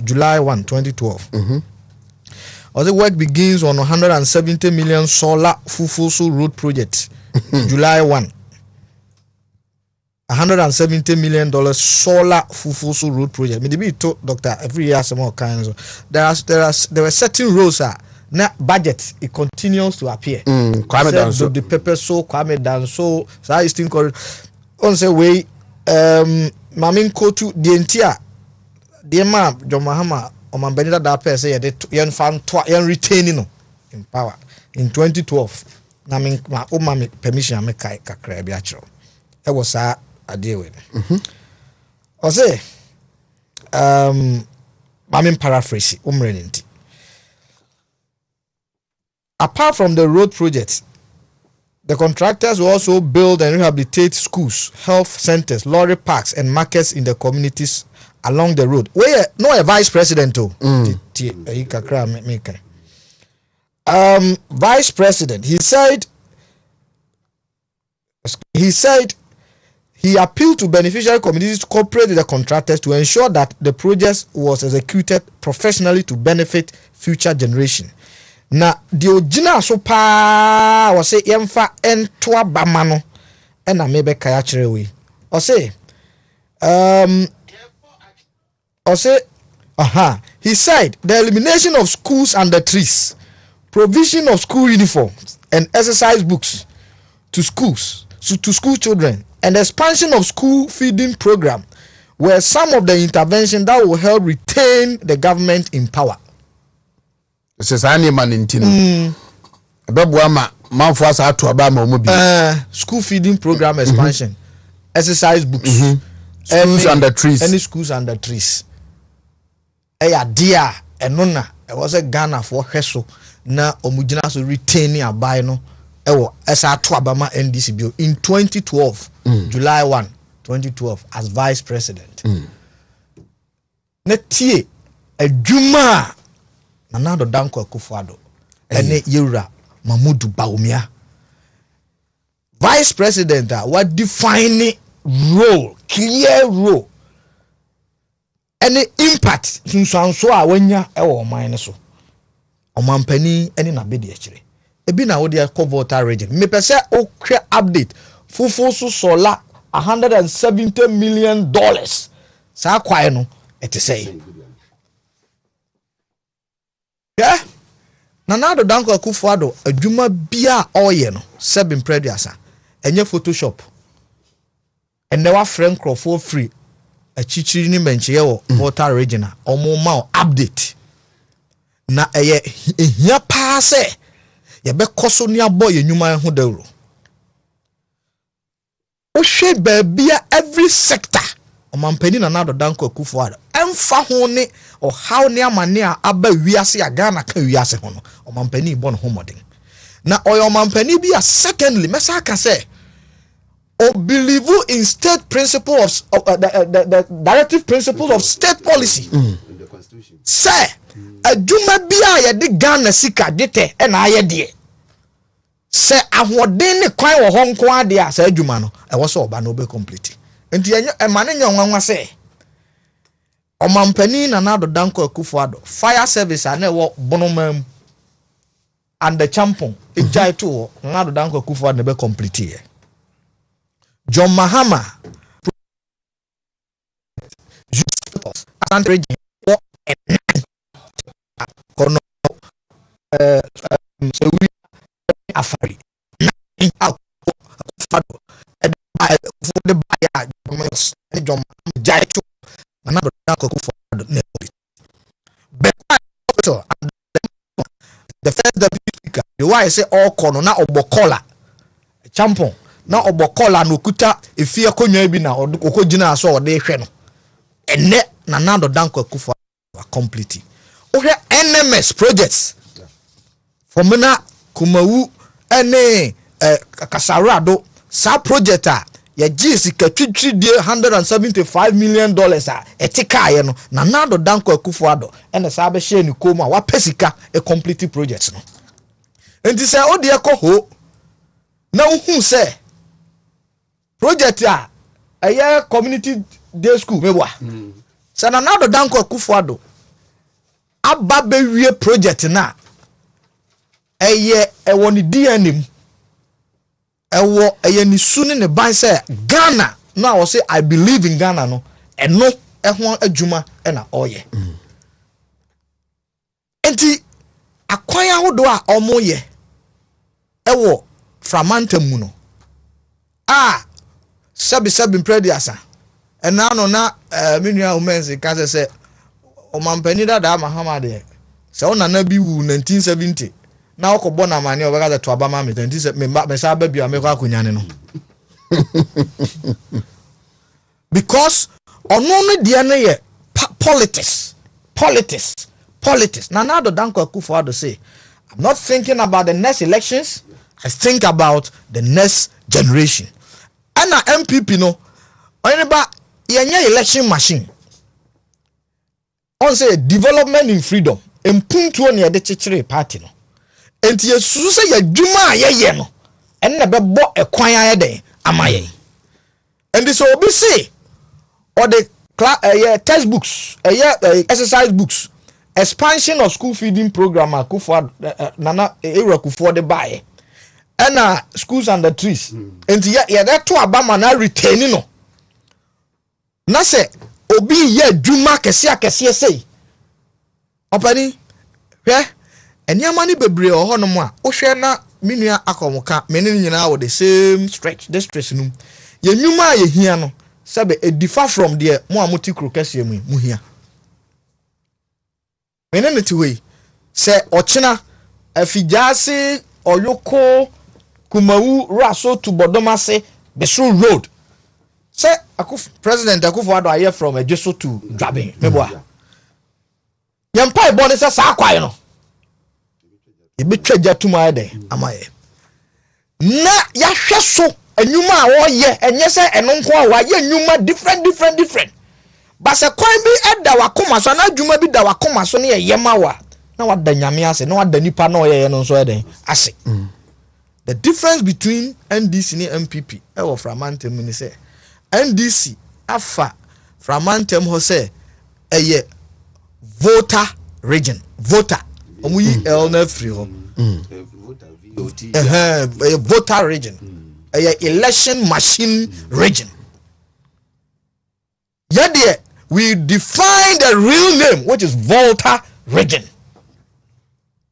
okay I can say another ose maba mebeje aware so okay sa ni famous and okay onye obi a onye ungrateful mpani se dia woketo a ode be ma ono na onya kese a ode be de ni nyuma samu a oye ne ma yenya seat baako e wo ho media mi ogidie se adwuma ayeye yenyi region bia mfiri mu a ye distribute cake no pepepe no eno ene be bokwan pa e de ama New Patriotic Party na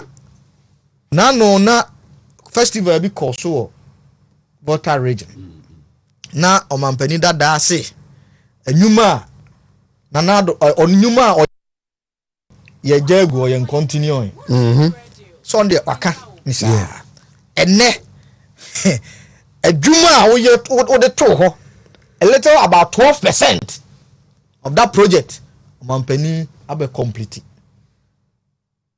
into of a sense of father already into or the chire wiase ama nipa nyina hu say sabio NDC can win the propaganda today but will win the votes tomorrow ekobasa ma obi nka say ye wiem hwe ye ho form ye adwuma ye nim de ekoso the first thing oba catch down crowd ne say oba honest oba gi atum say ye wo ahohiahia mu nti omommoa na ye nyire ye ho nya dwuma ye ahohiahia mu nyina Ghana for ta na nado danko Akufo-Addo ne MPP achi eno na aja omampani dada akasa because se no onim say adodi ebeko voter region akopa nyuma kese we hu ankasa statement na o make ye no nka wonka because ono ankasa ehun say esem na okan ababe bo nanim prekope sebe mfantefo beka say eyakohwe nukwa bia nim because won kasa wunyuma a wogya gu ho nyina no omampani na nado danko Akufo-Addo afato no so ahene ba oye enti ya de now say nyamwa ochina mo behwe the connection between votes development and voter region any votes are there eba. But personally I think say ohwe omampani kufu adwuma oye no voter region ohwe na nado danko kufu adu nyuma oye no voter region, it tells you say yeba bed edim puntuo eba ene binom so ba sabio they inculcate in the people hatred and bitterness. Say asuma sidi on pemasem asuma sidi on fimo asuma but obi the omo pe omasem no so take you omo for granted sabi. But at the end of the day development speaks mpuntuo kasa nti yete a wama yakwanya ye kan Ghana ha nyina free poye kopma anafo atifi ba bia mpuntuo kɔ ho na botre sɛdeɛ doctor ne mira akonkan ɛna wɔ se yenya ne yetumi ɛhwɛ ɛnɛ Kenya sɛ wɔn kɔ wɔn animu a ɛyɛ gyinaeɛ bi a ɔman ne siye sɛ yɛnum nso a yɛhwɛ nkyɛnkyɛn yɛsi gyinaeɛ sɛ yɛntoa amamuo pa so ɛna wɔn asi gyinaeɛ a ɛnɛ asumdue wɔ hɔ a wɔn sa to anwuma a wɔn ayɛ na mede ma no si no me na banko hene ka asɛm bi ɛbrɛ a yɛkɔ 2020 elections ɔse the enti a yeto aba ama nanado danko akufu meneme nkrofo ye be support ni se ye mpese ye be yi aban na free akonya so na obi aba beka repackaging and then packaging na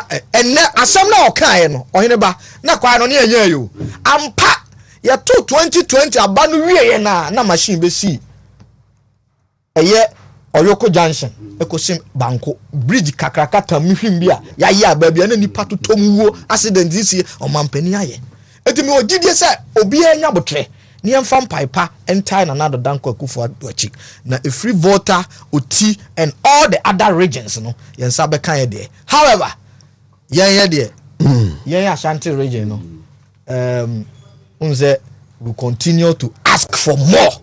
Exactly me that's it. Okay, mami na me homra quickly me ba na Erdiaka ababeto aso Wontumi radio ni Wontumi TV so ni Queen Elizabeth Sipakosi Queen Elizabeth beauty products abua emepi. Asphalt route now complements the exciting landscape, reinforcing the town's long-held reputation as a commercial hub. The roads were not in good conditions. Sometimes when it rains, the roads are filled with potholes. And so we find it difficult to come to school. But now when the government help us with good roads, it has been an opportunity for us to come to school early. And when we are working on the week, we feel comfortable.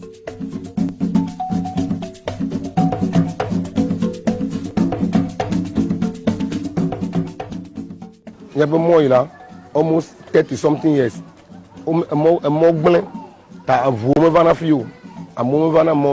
So because of government era overfees a monami, so as at now la vobete lo bafa amole bafa tazi ole bafa ba kakegban ne the station town maybe ava gbohumela tazi o ma va but as at now government fees a monami la tazi o vobete business are flowing. For the past 10 years the roads are very bad, but now this 2020 the roads are corrected, and then now it's asphalt everywhere. We thank God, and then we thank the president a lot for doing that. Now the town is looking like America. We are living in America now.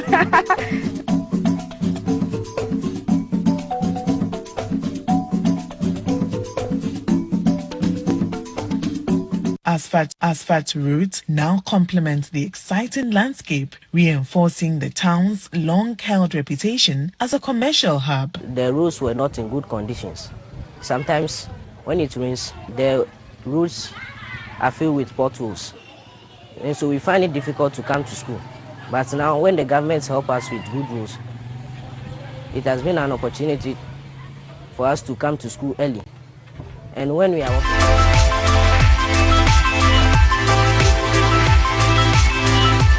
2020, a lot went on. All the regions, especially the newly created regions, OT voter, a man vote, no partner vote, no appreciated it. But you ask yourself a juma course wo was that appreciation of votes and I was say Musaka. What should be done? We are money we are. Or the bounce my catcher say your free be decline satisfaction. Because sometimes me tiasie ye bo communicators and I say government information manipulation you know it is say munye but some me te asokwa ni aye me kwan a ojiso bi say be catch me say wo kwan ya ansa na ma appreciate do be ye kwan ma me na na.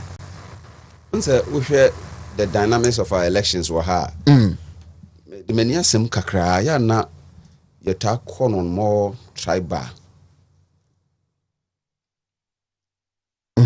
And you know, I many in a test because we share projects I can region bien who am benefited from free senior high school. Yeah.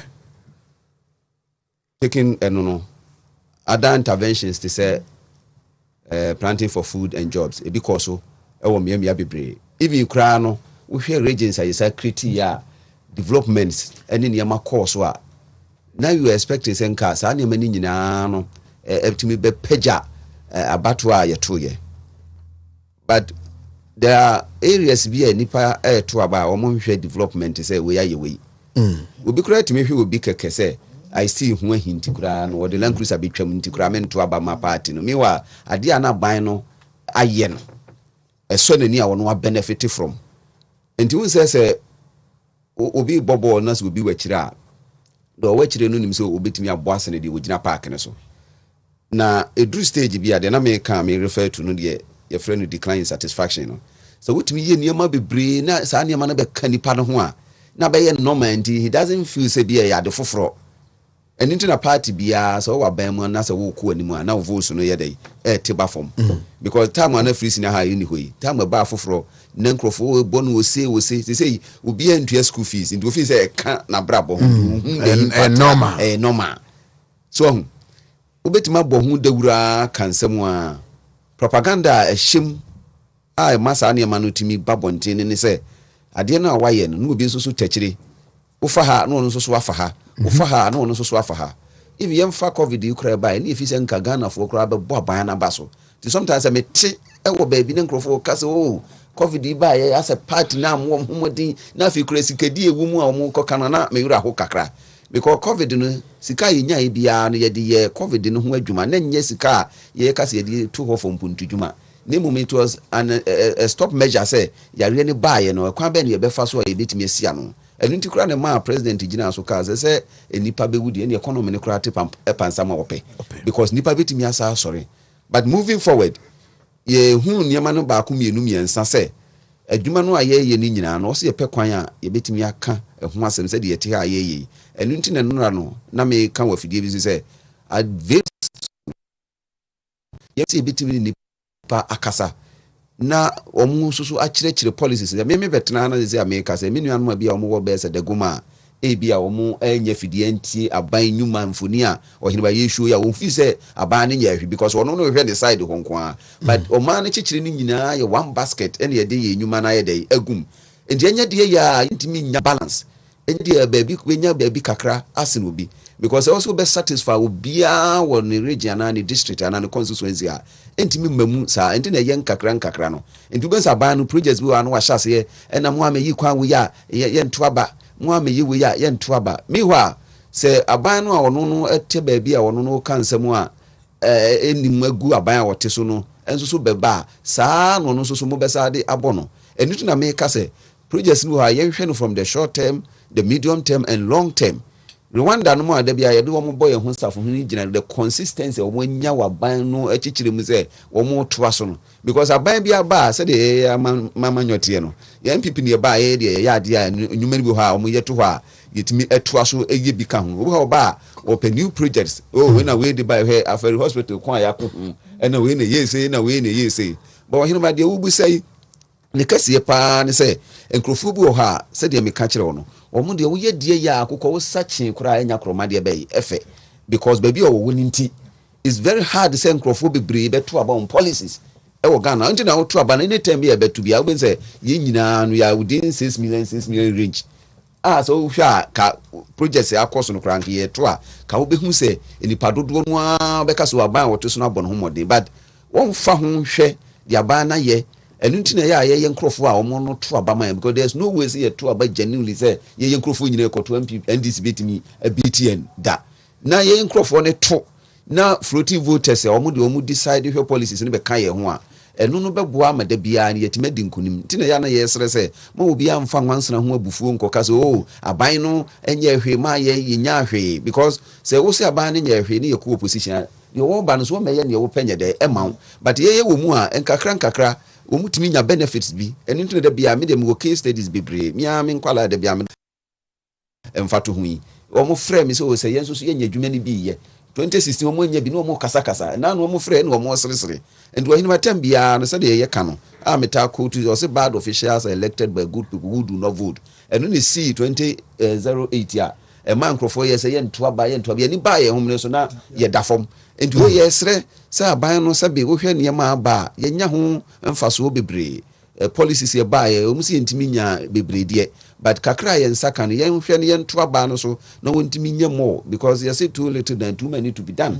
yinim say bi wo ha ye nya kwanya ye be ye but enye de adwene pɛ ne say wo ye de wo hugya so but that said no wo hwɛ policies ya ba any benefits ya nkrofo anya ene de ni nyina di adanse say ya de eba ye dada sitem de ohene beda bia me ka kire wo say de wo kofa wo brofu ba say ya sometimes you just suppose between the standard of living and quality of life when say standard of living no and obi abenya na nkene ya na duane sem ni sika sem eno no yade a eka amamuo no hu de ba say no maya ada projects a aboa ama yetime nyamfa so de kakra afiri mu no ye hwe no so ne nto aba na me ka da bia me ba me nka nkire say maziko mu nyina mo fa ntwene bo mu gwangwan so mo call demonstration ni bi bra tama economic crisis ba but wo mo wakwan papa wo mo wo hospitals papa wo mo niema bebre nti se wo de ni nyina to nsane ani a wo behu se ebeduru mire bi ade na obu afu a wo nsan ka se ne wanya duane ani no na aba na afi wo so wo ba ba ye se bia wato abafo ana se wanto abapa so Dr. Friye traba ayi yade a wo hene ba no ye hadwiri pa I'm a political party ye beto aba maba ho me se to aba ma me o to aba me ma ba ye wo kwan unni su papa no mema su papa no me si school adan ama ho me the other programs be ba e ma ho haro free SHS na de adem wato aba ma me ma ye we nyina me ye wie ye koto aba wasa to atia me what should I do?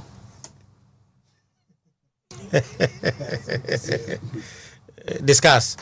Discuss. Review. Me da say my benchia me old soldier. Jami had my Thursday and birthday. Mr. Adma Comensa our Pakosu. 82 years. Thursday my Mirenfi. To celebrate. Yes. Old soldier, retired soldier. To me friend old soldier. Nyame shan 82 years there. Nyame amani bipa. Na Mrs. Quest. Also with for me so. They be all out in Kramam Zemfama Chima Wontumi. Anti Krano Ebeko. Yeah, deliver. Yes. And Lydia Fashions. Hey, Nana one. Nana cancer would me chow. I buff. We are also I buff. Ochia nan cancer would I buff. Yes. And now who are why my midday? Hey, Taliban Queen.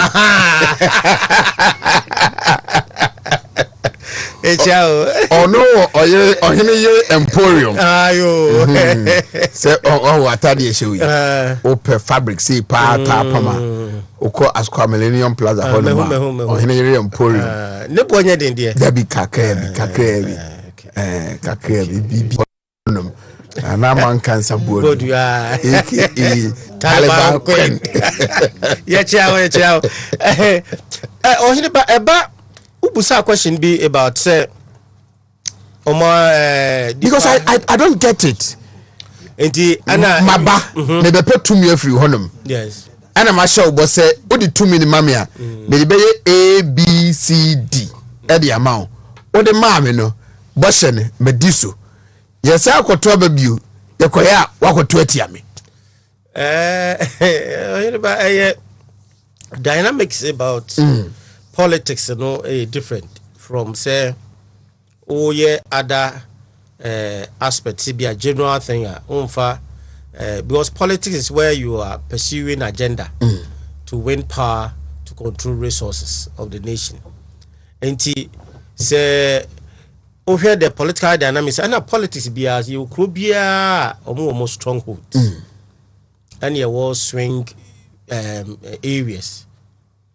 And Nina no bow how you channel your communication and resources as well.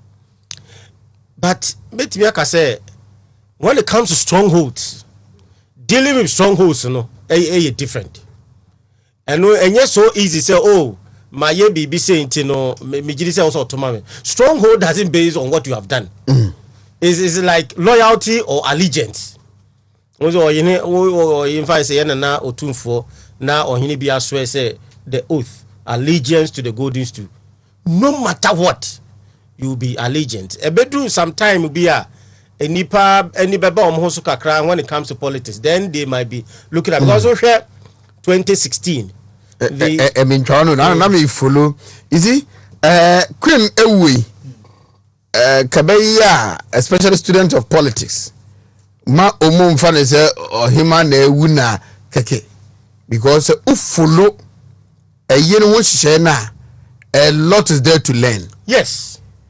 When I realized that I was omu parliamentarians now say swear oath of allegiance and the marking now what about for front and I was asking myself say who did you agree?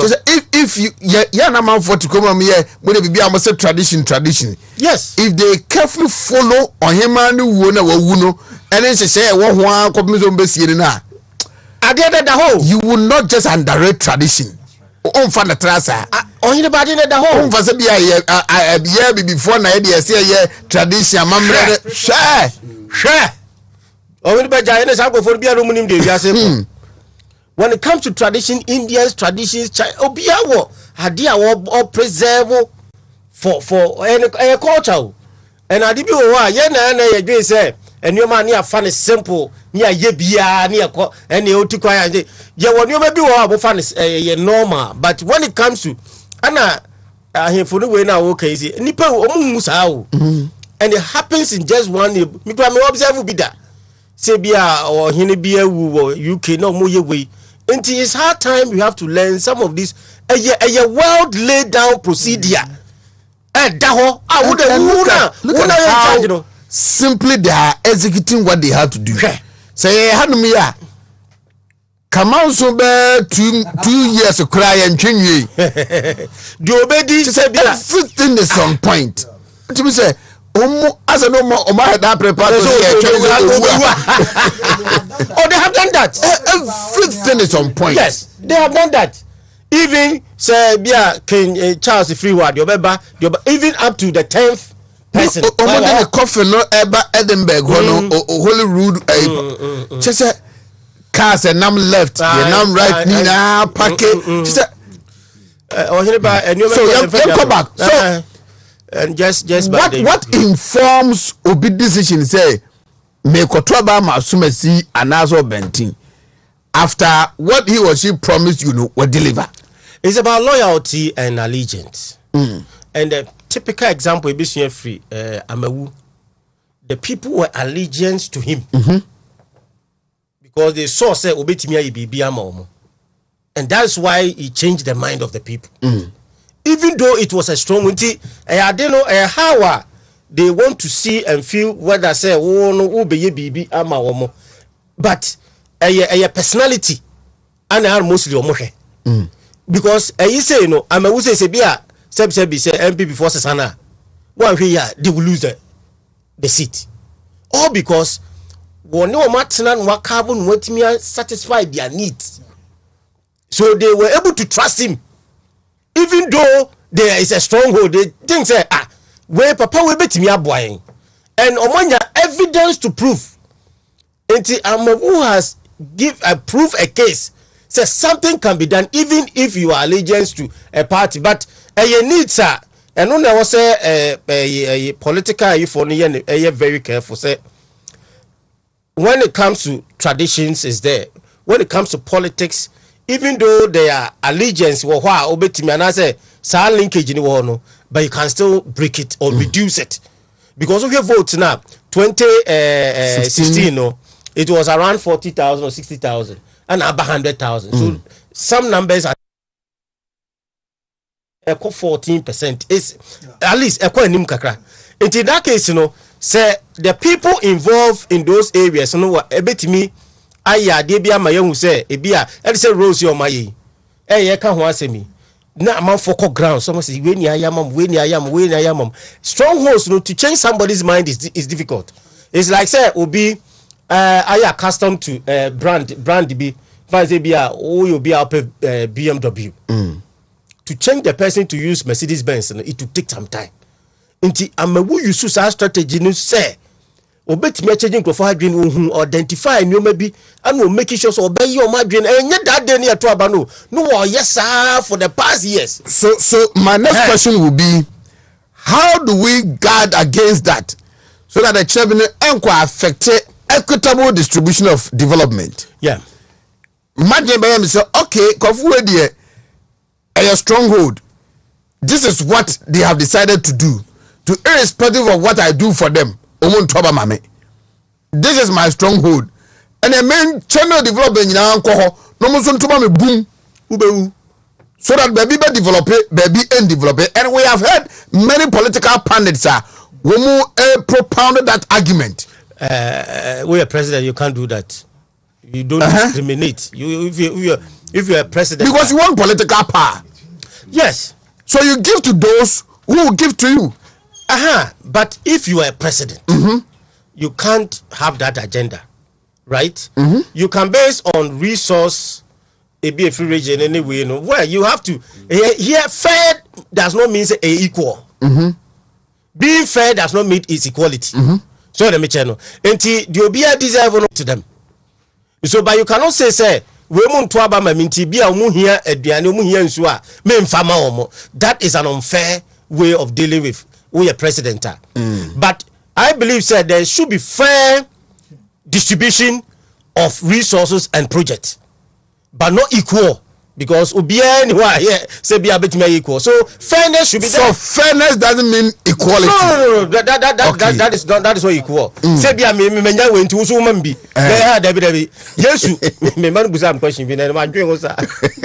Omo say na Yesu esu afo no obani. My people say as your phone obani Yesu anya. They say me here no say me dwen say Yesu apply affirmative action.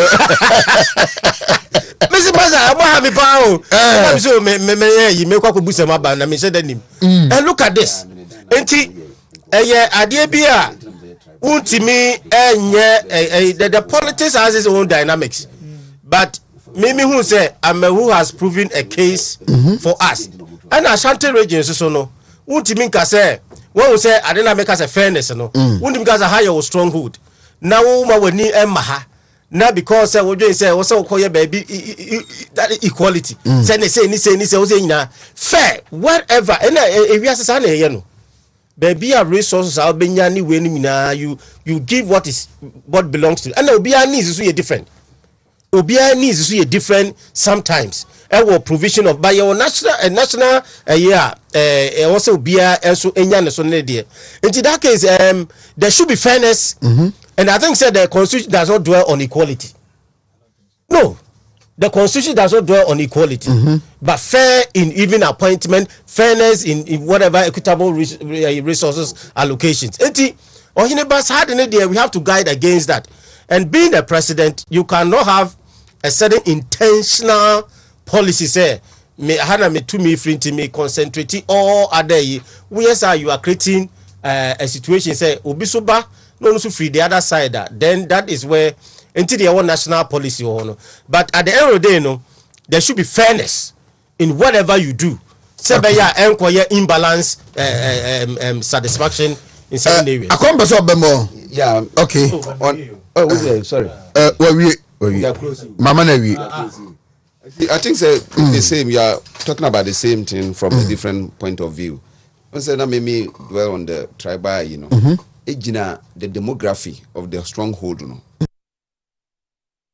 know, because a group of people mote hono and ma hoy stronghold and I say ma hoy and stronghold. And now we are diffusing it. Enlightened. And into ye hwese dachi bia na yem based on tribalism. Na mum ye be say ye be based on policies and niema aboa aban no through intermarriages and other means ya social or the say connections ye wo. First part no purely ye two a obehu say baby a ho a category of group bi wo bia obehu say the voter turnout to nisify the etie and gradually we say is shifting because ye nya that kind of brand and I say any do no be from other places because we say first ye pen for cry you were choosing them specifically from a particular region, a particular place be if you say we no how we mu about and ye dey afrefra ye nya the balance ye koye nim if you say ye the tunes and ye nia betima masa ne mani nyina ye dey every ho ne ye be mankrofo hu say policies no enu mumu ye far better than say ye dey ni behwe say I still wa ha we free ha no enu mo ama oman no entimi nya dey enkonanim but say ye hwe ni saa dey anka you could have used taxation send ye say bia ye say ye behwe say mo amu ne ye mom ne makase ene nka wa be contribute too much to the tax net no enu nka ye behwe that is why nationally yeah. It depends on who the leader is. Exactly. And I said as a president, you are to satisfy the people. Now be a factor but a president can decide not to satisfy everybody. Let me give you a clear example. Yeah, what has say? Okay, the example, but when the president decides to do so, what does the constitution say? You see, it's very difficult for you to measure. So that now, Dr. Priyekan, fairness, no, a relative.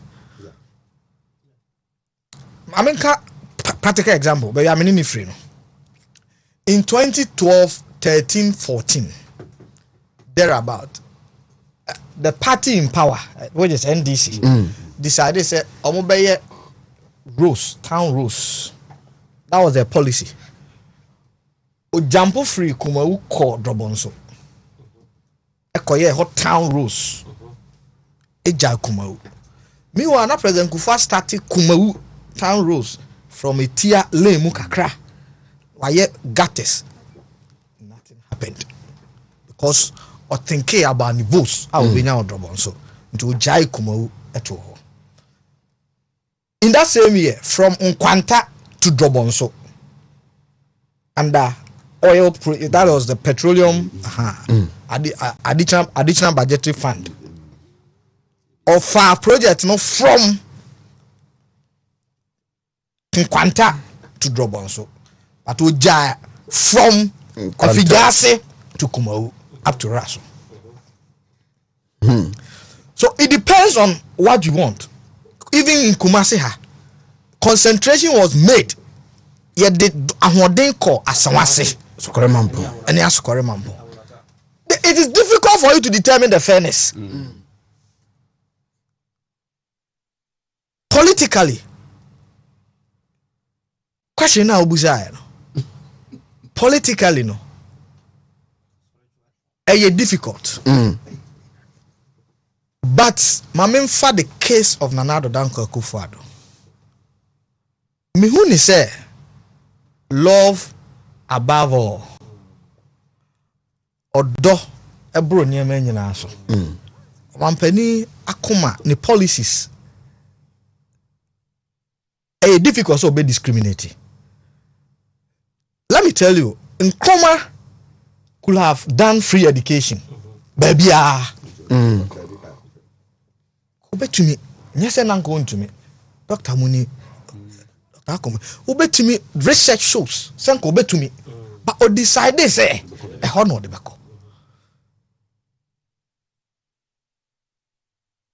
And you know, clearly, some leaders, no, and also, let me give you a case study of Mampani Kufuor.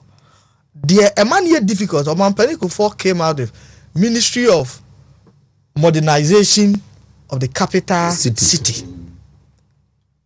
Beautifying Accra, so big CC. But Mampani Kufuor a free son. We have selected group of people on Kasa Uncle Nikrum. What is answer? Yeah. So it's difficult. I just say, oh, double just leadership also, and that is another Danko Akufo-Addo. That is it. Another example. Me who Omampeni Akufo-Addo say wa pilot project panishi obi, but we had John Mahama MDC piloting National Health Insurance Scheme capitation. You see, I'm piloting 6 months. It got to 2 years. The guy, Wontumi nom lead demonstration change bi wo Asante Mantem ha. Na nipa hu dware no. Sense se okọ yare wa samaya. Na se hospital no odrobonso a. Asama ntumi nhwe wo. I just say rasho do okọ drobonso. Nti wan hwe a onuru pami pepo no so na wawu. So eye but again and I can you know he had a name for it. Yeah, pilot 6 months, yeah, pilot 1 year, yeah, pilot 2 years. And look, politics a serious business. I'll be anywhere about to me a site near my market or cocoa taco challenge. You won't succeed. How do you define fairness? How do you define equity? Any appointments? These are some of the things. And to me, me commend it on Mampeni and another Danko Akufo-Addo. So share school feeding and Shasia Kufo or Mampeni Kufo Deban. Selected regions, though name call full horse no. What's a region be under this should be any and kakran and no. But ask yourself, Argentina as a pilot, a capitation in terms of health, anchor all the regions. In spite of near Befa Ashanti region say pilot to Mamenka another example na me for anusi. Small town water project or community water project. From 2009 to 2017 until sen another Danko Akufo-Addo about power. The record oko RCC you get it. But Kokra Ashanti region had that. None.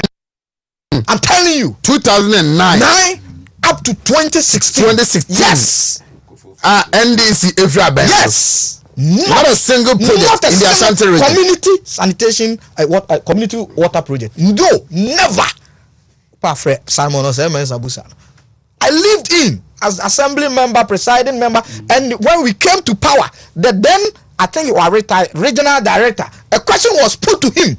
Ebra indicators no ebra was a lead table no a key indicator. He can't answer.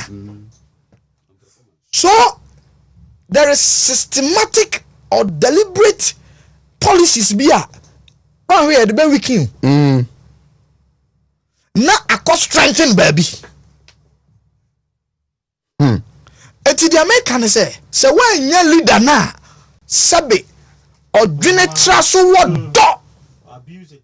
Acho opa baby another Danko Akufo-Addo beko bia one day street 152 obeko bia free SHS agenda 111 ni be bia on him undiscriminating. And he easily relates to Obia. Whether you are Dagomba, you are Ever, or what, he never. When he say there was this famous Ashanti project when President Mills came to power. Okay, so who that document? The Great Ashanti project. Great Ashanti. So who's that document? Now it's for what? Someone to about my. So who are the machine? To about my. So no say no need don't know and also start implementing sa capitation near who dry pa. Near who dry pa. Near who dry. Sometimes policies are meant to displace people. Public policy. Policies are made for the public. But how come in the government almost free the region and I say a particular community ye treat you unfairly no and so buy into what will benefit their political party at the expense of where they come from. The question come again. Because from 2009 to 2016, as a water project, sanitation water. There were people in the NDC administration and Mufri Ashanti region. How come they couldn't stand up? No, you can't. For their region. No, you see, but they play to the gallery of their political party. Hey, who knows? You see, Maka, when you pick certain projects, NDC might concentrate on New Edubiase more, concentrate on Drobonso, concentrate. No, concentrate. Because that is where they get their votes from in the region. No, concentrate to Asawase. No, I hear Ejura. Say what I say. Say what I say. At the end, informal. Please, it is part of public policy. This is politics. Enti say adie na beka say NDC njampo Kumau nonko di nyina ya under the same make say politics na informal from town roads to trunk road in contact no but meanwhile the policy is that let's pick every district near 10 kilometers of the town roads. Did Kumau get the near start here grano wanye. Let me the last one opa senye MP say wo Ashanti region and we yim both NDC and MPP. These 4 projects, the Eurojet project, so we are Tepa, Afari, any Konongo, and President Kufo a promogoti sa project we ansana all kwa. Almost more many years there because Manager Afari call Ekodru and go do Tamale. Yeah. In 2008, President Kufo Eco commission rural electrification project $330 million or Tamale. Ebaha, and I can tell you in authority. He just went there to commission it. Say Ebaha. We have to. It is politics. Yeah, it's politics. And it's politics shapes public policy. These are some of the things. And you know, say, I just say,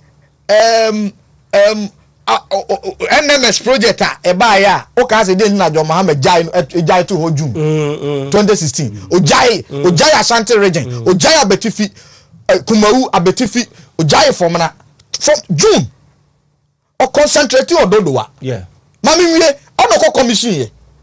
Abetifi, do they win votes there? No. Kumau, almost votes were Formana, almost votes were my family, my hoarding, and Kumau water project. I am telling you in authority, sir, 3 project.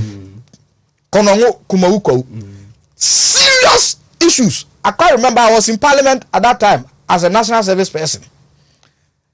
Dr. Cabrado for had it not been the love that he has. Master Sa project in Kemaso. Now President Kufuor secured 30 million euros in 2008. Now also Mokope additional funding. Let me tell you, they wanted to truncate that project. Yanfankoye defense, see defense. Dr. Dufour threatened to resign. He had traveled to America. Said no, these projects because analysis now. Whom say aha projects in Ekon. Both Bennett. And please, home. In support of way no way there it depends on the kind of because all said the is linked to probably when you are Sante Kingdom and when we look at that analogy because one we share the region now Asante 4 year NDC fund also about 90% of their regional executives are not from here. So when they are taking decisions, regional executives in the region here, and they started from here. Started pushing that. They started pushing that. Until now, no, there's a conflict about say Asante phone more, and there's a conflict. And Pia Stadium, the any issue in Abano. Until idea the kind of leaders in Krofua. Nancy, I saw on Facebook, Kwabena Bubiansa wrote on it, hating them, say. Adana said deliberately, will push Asante Funina out of the party. Yes. Idea, tribal issues a lot when it comes to party politics. Now we are DB. Let's say, and Krofoni ni webe control because we share NDC. na ka se bia the role of Ashantis kakra bi penifon ko mo yesan apart from Betimo did you suni 1 or 2 3 people how many and this is the largest region and as a constituency even when it comes to parliament so when decisions are being taken why muna be defending and in that case Anna say other regions also more representative they will be pushing to their area and that was why people were saying say the MPs in Ashanti once MPP is in power they should also make sure they also do their part and these are what goes into politics where we cannot say you play but that is a reality that's what is going on and now no some penifone if come down to 4 is not because of certain loyalty and be onim se bia eko ha bia dachi bia beboa ya baby ofria some of these things it could have just been so in you cannot do away with tribalism in our politics in Ghana. Oh no you can't. That is what we have been using and it can never get out of it. No, but that is a fact. Look at the vote pattern of the shadow minister for finance UK the Labour they are blacks. Yes. The lady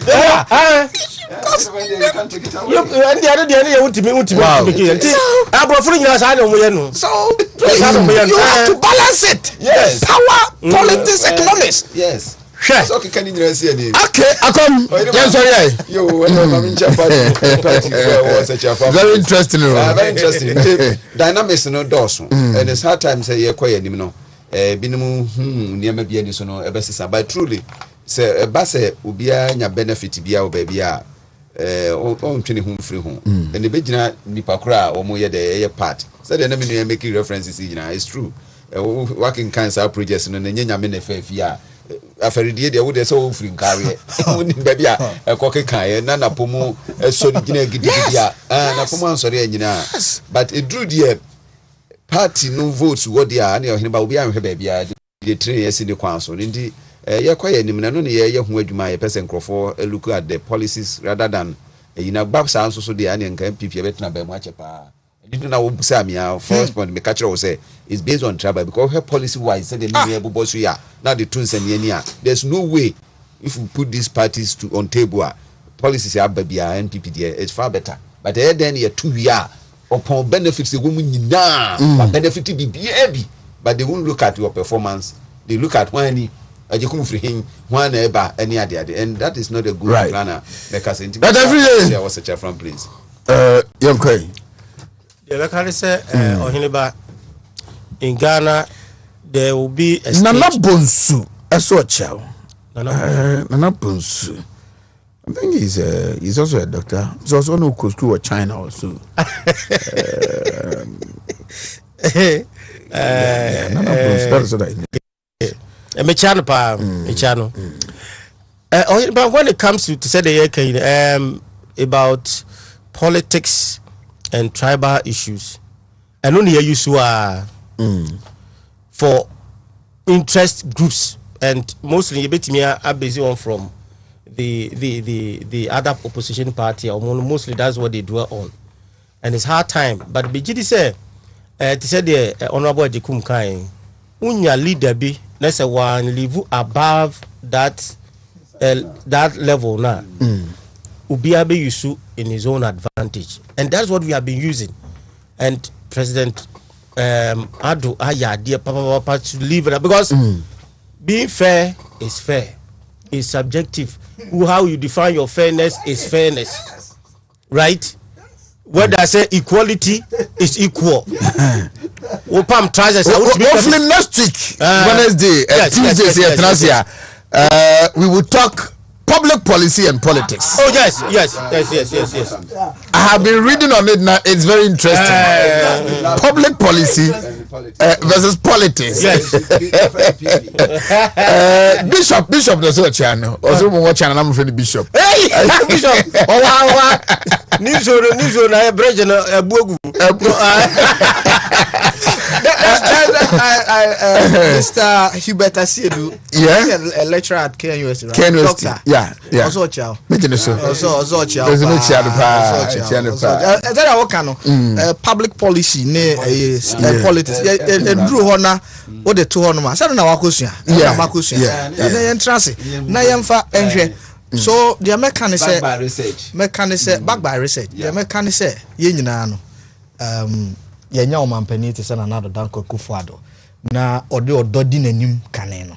Ye mompaye oni na bidi akire Era Mamudu Baumia. Menim se Ghana and that MPP no e be fire into my pefra. Na menchia whatever manchia me yere ne me ma oza me fifi ache. Yeah. Omojo so. Ungo baby ya. O some party. Any aban.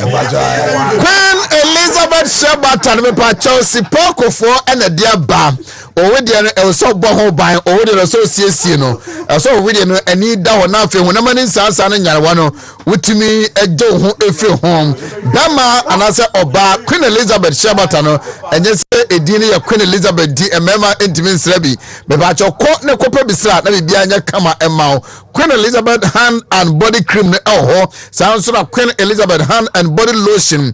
Queen Elizabeth body and hair pomade and also so ho no ma ebe smoothing with skin no na containing anti-aging properties. Me ba cho unyini wu kofie ufie no konkan pa but ye hu a atze de afi na wo teen ages mu no ni nyina no ene se wasra Queen Elizabeth share about and be to cosmetic shop bia na ekwajo de na bibia enye fine enfama food and drugs authority ajatum se edwen etimi bo ho de ro e ma mansan enso enku no etimi bo ho de ro e ma mansan etimi tobi enso eyi so cereal company or the CD capsules na ba ononom dia na je se wa pomode no na wo hihye ne ye e se eye immune system no emu adwuma eno achi no mo ye adwumade mu sisiare mu kotoje wo pachi wo poso no wo de a CD ointment called Apidankaba Misty Beauty Royal Freddy Men's Blazer require as a magi Nekotobi and Yokumasi Eastern Region for Gatson Pharmacy Amen and I Tony K Takwade Fono